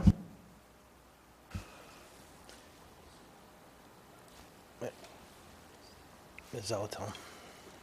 Mr. Constant. Thank you, and I'll just end on that same point very briefly to say I've now served with this administration since it began. In every budget process, they've proposed cuts, and then after the fact came back with increases and then whipped us for taxing to the cap. And I am, for one, welcoming you to what you're going to see next month when we adopt the final budget after we do the first quarter budget revisions and the priorities get in there. And you are all called tax and spend liberals when you're just trying to be fiduciarily responsible and do the right thing. And so it's like Groundhog Day. I'm in an echo chamber, and I'm not interested anymore in being whipped by a message from the mayor that blames us for cleaning up the messes he decided not to address because it was a decision. Ms. Braga. I have a question for Mr. Anderson. Can I ask that? Andrews? Andrews, sorry. Oh. And late. What I wondered is, in Anchorage School District, a lot of times when one group would negotiate, other groups would be offered at least that percent. It was like a Me Too clause that whoever negotiated first would set the stage. And I wonder if we are looking at these for the non-represented, and AMEA is coming up with their contracts at the beginning of 2025. They're understandably a little bit nervous about whether, I guess the last time they went up, it was like a 0% and then 0.5 or 1% raise. Is there any Me Too that would come with this non-represented going into AMEA? Well, okay, thanks. Hi, Tyler Andrews, Human Resource Director for the municipality. Thanks for the question. Through the chair, Member Braga, no, we don't have a Me Too set up, but as I said in the work session, I think we have to be mindful of everything we're doing here in regard to other employees. I don't want to bore you with, bargaining history and all that great stuff. So the AMEA contract, I believe you all passed that sometime in early '22. We got your guidance about going for a midterm opportunity there. We have 2 other contracts that we have to get done because they are on their regular renewal cycle. We are underway with Local 71 and IBEW. They're one of their units. They have 2.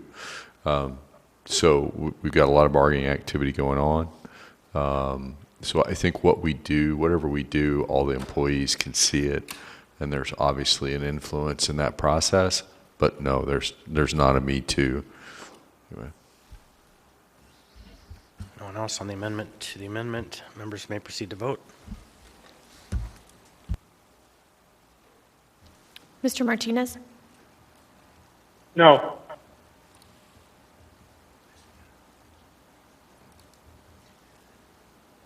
On a vote of 2 to 10, the amendment to the amendment has failed. We're now back before us with the amendment. Anyone else on the amendment? Hearing and seeing none, the amendment is now before us. Members may proceed to vote. Mr. Martinez? Yes on the amendment.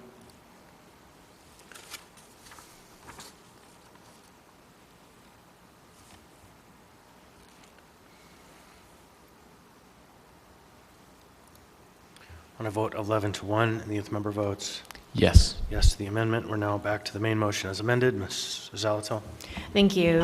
So I want to speak a little bit to the rest of this and actually the advantage of adding the 6 additional steps, even though they won't take effect immediately. So on the 6 additional steps, I think it's really important for retention. I think over the last couple of years,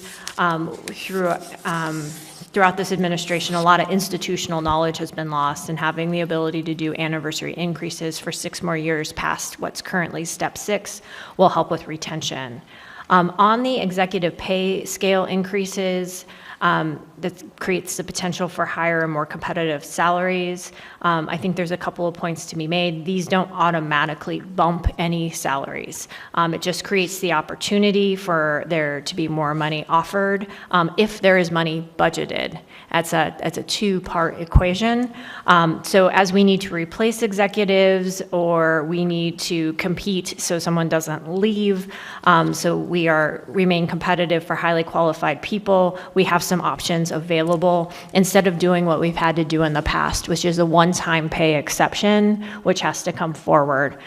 So basically, it puts the administration in a position to plan for how they want to recruit those executive positions and the caliber of folks they want to go after. As we saw in the documents provided and the study done, we are well under what it takes to be competitive at the highest levels for really high-quality folks to come and work at the municipality. Lastly, as Ms. Brawley mentioned, the public safety increases were already assumed in those budgets, and so those will go into effect if this passes. Overall, I think this is a great way to provide us some more tools and start to address some of our employee retention and recruitment. It's not the end of the conversation, though. It's simply, adding tools to the toolbox. I think HR will probably continue to think about how to continue to bring more people to the municipality. In one of our meetings, I suggested, where's like the pizzazz in the job postings that makes it exciting, like, cats in outer space. I don't know what it might take, but what could we lure them in with? So I feel that we're in a decent position. I think we're all aligned on the goals. So I urge your support of this, and again, want to thank the administration for working collaboratively and getting us a lot of information that we requested. Thank you. Thank you, Ms. Brawley. Yeah, just briefly, first, if there were cats in outer space, I would certainly quit this job right now and go to work for the muni. But since we aren't there yet, we'll keep it realistic. Yeah, again, the conversation that we just had, notwithstanding, in terms of timing and how we budget for this is important, and so I really do encourage members' support for this. And then again, just to know that this is going to be a multi-step, multi-year conversation, and it's really part of the bigger conversation of how do we pay for the services that our city and our residents expect. Thank you.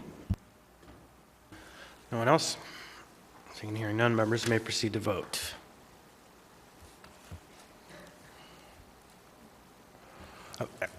One last note. Council advised that this item may or may not have needed a public hearing. And so it might be worth having a conversation in the future about how that might be structured. So just FYI. So now members may proceed to vote. Mr. Martinez? Yes. On a vote of 12-0 and the youth member votes Yes. yes, AR 2024-31 as amended has passed the body. Next we have item 14D. 14D is AR 2024-73, resolution of the municipality of Anchorage appropriating $2,300,000 as a transfer from the Equipment Maintenance Internal Service Operating Fund 601000, unrestricted net position to the Equipment Maintenance Internal Service Capital Improvements Projects CIP Fund 601800, Maintenance and Operations Department to purchase replacement vehicles and equipment. The public hearing on this item is now open. Anyone wish to be heard on this item? Anyone at all? Seeing and hearing none, public hearing on this item is now closed. What's the will of the body? Move to approve. Second. Moved by Ms. Salatel, seconded by Ms. Brawley. Anyone wish to speak to this item? Hearing and seeing none, members may proceed to vote. Mr. Martinez? Yes. That was a yes. Yeah, It was that a was a very yes. faint yes. On a vote of 12-0 and the youth member votes Yes. yes, AR 2024-73 has passed the body. Next, we have item 14F. 14F is AR 2024-77, a resolution of the municipality of Anchorage extending the interfund loan between the Real Estate Services Division, Area-Wide General Fund 101 as borrower and Workers' Compensation Fund 602 as lender, and establishing new loan terms. Public hearing on this item is now open. Anyone wish to be heard on this item? Anyone at all? Public hearing on this item is now closed. What's the will of the body? Move to approve. Moved by Ms. Second. Salatel, seconded by Mr. Rivera. Any discussion? Seeing and hearing none, members may proceed to vote. Mr. Martinez? Yes.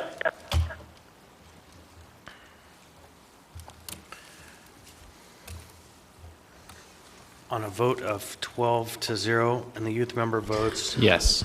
yes, AR 2024-77 has passed the body. So before we move on to the next item on our agenda, that interesting question that I asked Mr. Gates about earlier tonight relating to the motion, excuse me, not the motion, the subsequent debate. I want to continue here. I want everyone to get the lesson so that you all have it in your memory banks. Robert's Rules reads, the effect, 1419, effect on subsequent debate and methods of voting. When consideration of a postponed question is resumed at a later session, any orders limiting or extending the limits of debate or for the previous question that were adopted are exhausted and debate takes place according to the regular rules. When consideration is resumed at the same session, even on another day, which we don't do, as may happen in a convention, all such applicable rules remain in effect. So, but the bottom line is, when a question is taken up on a different day from the one on which it was postponed, the right of members to debate, it begins over again. And so it starts the clock again for people's note. And it's in the code, apparently. So, and Robert's Rules is a different section, okay. And Mr. Gates, just clarification, what I was saying on the last item was that, that's item 14B, question about whether or not that item required a public hearing. And so I suggested that there's some collaboration between your office and the managers maybe to determine if it was necessary, so for the future we don't have a public hearing, we don't need to. So, okay, with that then, we're now on to the last part of our agenda, audience participation. Welcome, please state your name, what part of town you're from, you'll have 3 minutes. Irene Queed now. I'm always surprised, and I've testified to this many times, that you want to be fiscally responsible, but only when it comes to things that somebody else is proposing. Last year, You had the voters vote on early childhood education. You moved the marijuana tax out from underneath the tax cap, which most people didn't realize, giving you a hole to raise your taxes without asking the voters. And then you said on that same proposition that you would lower the tax cap this year by $1 million for 2024. This year on the ballot are 5 propositions that will raise the tax cap. 5 times. But you're fiscally responsible. And one of them is for the toilets. You have a debate about retaining the employees. It costs less than $400,000. One toilet is $500,000. Cut one toilet and pay the employees if that goes through. Very simple. And then in terms of the school budget, I will tell you, I don't think it's sensible.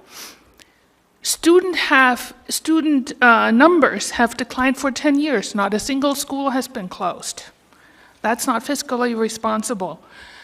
The gentleman that was up here said they wanted to hear from the public about the school closures. 2 years ago, you heard from the public, the school board heard from the public. They did not want to spend money on Inlet View Elementary School, neither to renovate nor to rebuild. You're doing it anyway. I mean, the school board is doing it anyway, and it's in the budget. And the last numbers I have heard is when they're done, it's $42 million. That could go to the students. And lastly, we have thrown money at the education for years. Unless the money that we are wanting to spend in addition is tied to conditions where we can see that it's actually being spent on the students and the teachers, we're not going to have any other outcome. Thank you.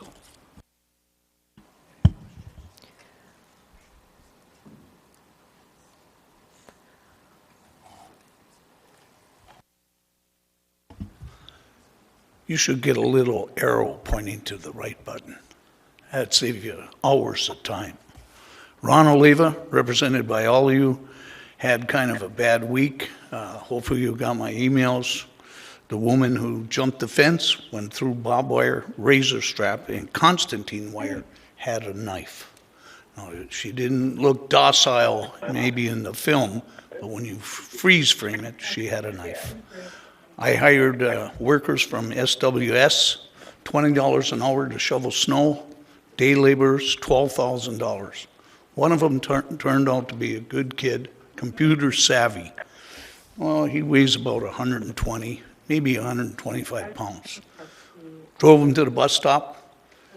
He gets called over, and a guy knocks him out and continues to reef on him until he knocks him unconscious with a concussion, 4 lacerations, and 3 broken ribs.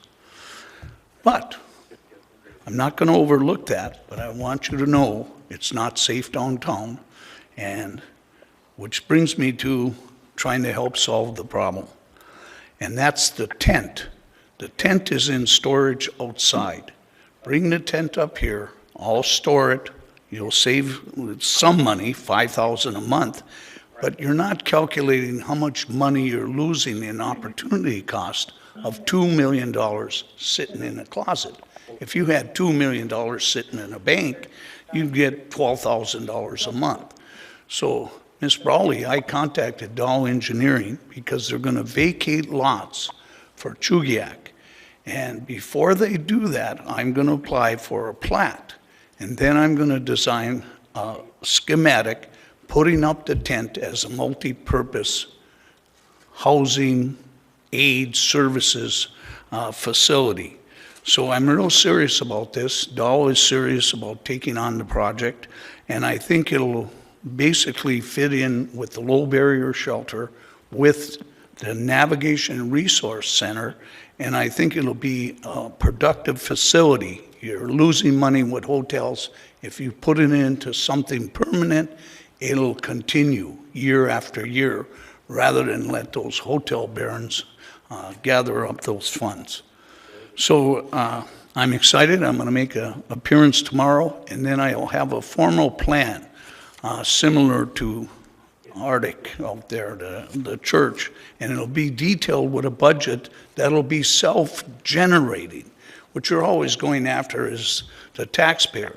What you got to have to do is put the homeless in training, produce some products, recycled goods, and I'll explain that. And even a labor pool. They could have had a hope for the hydrants, and through hiring those shovelers, we could have easily brought them to the hydrants and saved it. So in Thank you, Mr. subrogation, Oliva. don't make me ask the Your question. time is up. There are no questions. Nobody Well, in the how queue. do you know? You didn't even ask. I'm looking at the queue. There's no one in the queue. Thank you. You all have a good night, stay safe, and enjoy the spring equinox. I balanced an egg today. Thank you, Mr. Oliva. Welcome. Please state your name for the record and which part of town you're from. You'll have 3 minutes. Hi, my name is Brian Witzke. I reside at the Alex. I go by Bree, she, her pronouns, 14 years, trans female. Tonight, I address not only the Assembly, but also the administration through the Assembly, and I appreciate that you guys give us the patience to do so. As of recently, listening to Bob and Brock, 106.5 K-Well, I've heard ads being thrown around by our future politicians.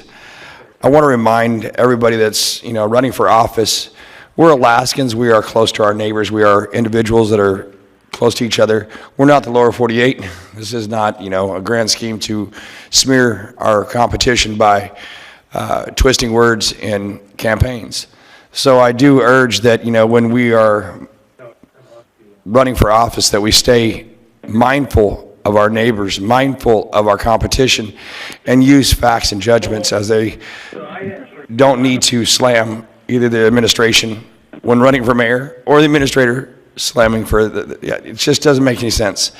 So when we move forward in that, we got to remember we're all trying to make Alaska and Anchorage, definitely our home, better. So be mindful of that when we're looking towards each other, because we're, at the end of the day, for the same purpose, even if we're not on the same team.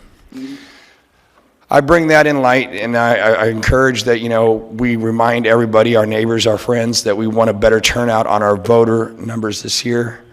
As it is an important vote, we have a lot of things that are coming our way and a lot of tough conversations. I've heard you guys speak of this tonight, budget reforms, this, the other. And as I can say, thank you to Ms. Zolotel. I remember vividly many of the conversations that you repeated on tonight during the budget reforms. And if I can remember them, and I'm blonde, anybody else should too. That's just my opinion, and I hope that you guys continue to encourage the voter turnout for this vote. I would really love to see our audience, our citizens participate to the level that they need to show that responsibility of the citizen, because it always does come down to, if we want it better, we must step up to the plate and make it better by our vote. You guys do a tough job every single day, even when it's not an assembly meeting. So when you guys go home tonight, know that at least one person, this crazy woman up here, says thank you guys for showing up and doing it with the best of your intentions. And to the administration over there, to y'all's best intentions. But let's not slam each other upon campaigns. That's lower 48 tactics. We're better than that. Thank you. Thank you. Welcome. Please state your name and what part of town you're from. You'll have 3 minutes. I'm William Baxter. I'm from Fairview, but I belong to the dance community, and I go to different dances. Like tomorrow night, I'll go to a country dance at Chilcoots, and Thursday night I'll go to country dancing at the Eagle River Homestead Bar. And then I'll go to Pink Cadillac and home dance there. Then Friday night I'll go out to Grand Camp Billetier at Four Corners. That's where you're going to get your best mechanics. That's where you're going to get your best operators, because a lot of these guys come out of the lower 48. They come off the big farms, and I know I went to school at Spokane Community College, and most of the kids there comes off the big farms, and best place to find good quality mechanics is go to country bars. Thank you. Thank you. Welcome. Please state your name, what part of town you're from. You'll have 3 minutes. Miss O'Neill, and I have a residence in Eagle River. Can you pull the mic a little bit closer down? Thank you. Miss O'Neill and I have a residence in Eagle River. I'm here today because I went about the process after obtaining a residence to find out, to register to vote. To find out that one need only be a resident for 30 days and then they may register to vote. Now here's my concern from a security perspective. That being,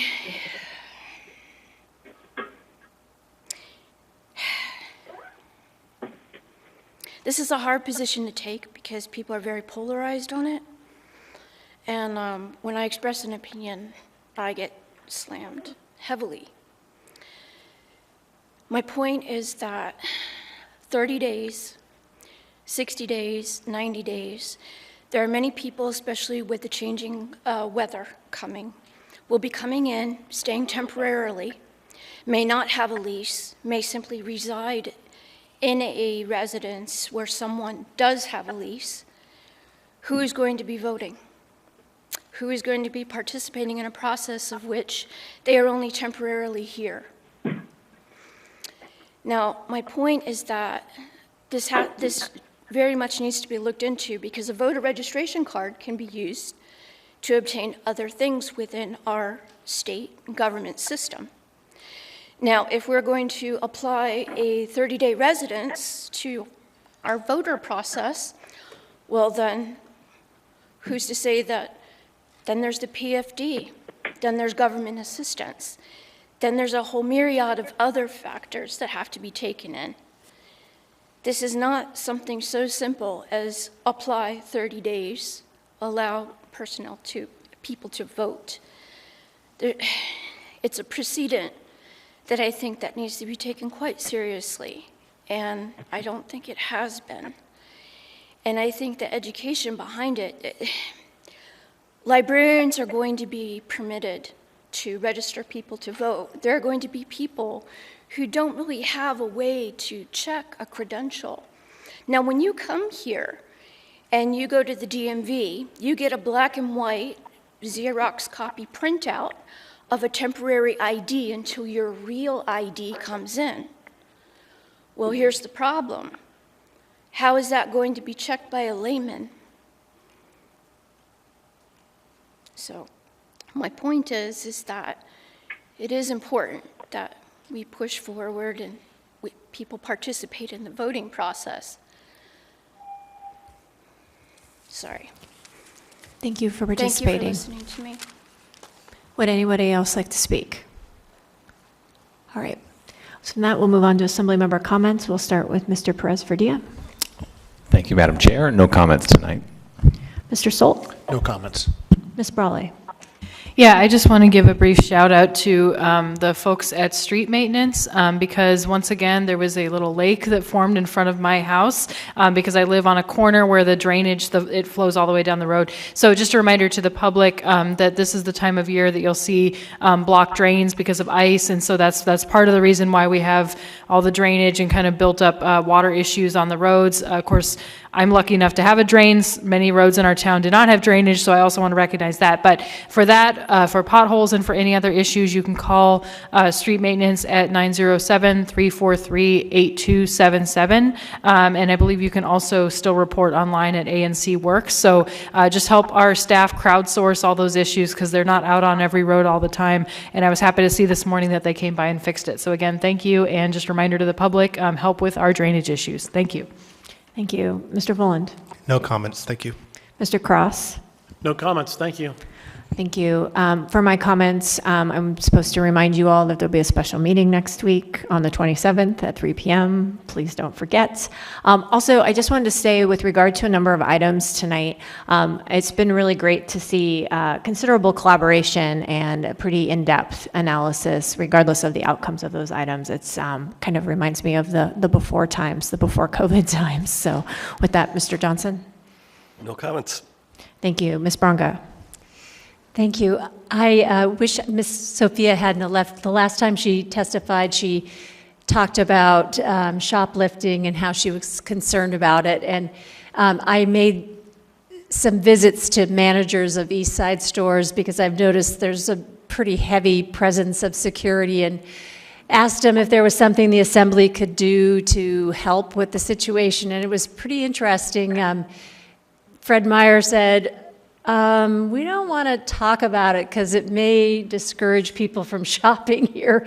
So we really do have a problem that the stores are nervous about their appearance. Thank you, Ms. Baronga. Mr. Rivera? Thank you, Madam Chair. No comments. Thank you. Mr. Martinez? No comment, Madam Chair. Thank you. Mr. Myers? Thank you, Madam Chair. Well, since I believe it's going to be the last meeting I sit up here with Kevin on the dais, I think our special meeting will be in downtown. I want to say thank you for your service. You will be missed. I appreciate your friendship, your mentorship, and everything you brought to this body. It's a huge time commitment, and I'm happy for you, sad for me, but excited for you and your new endeavors.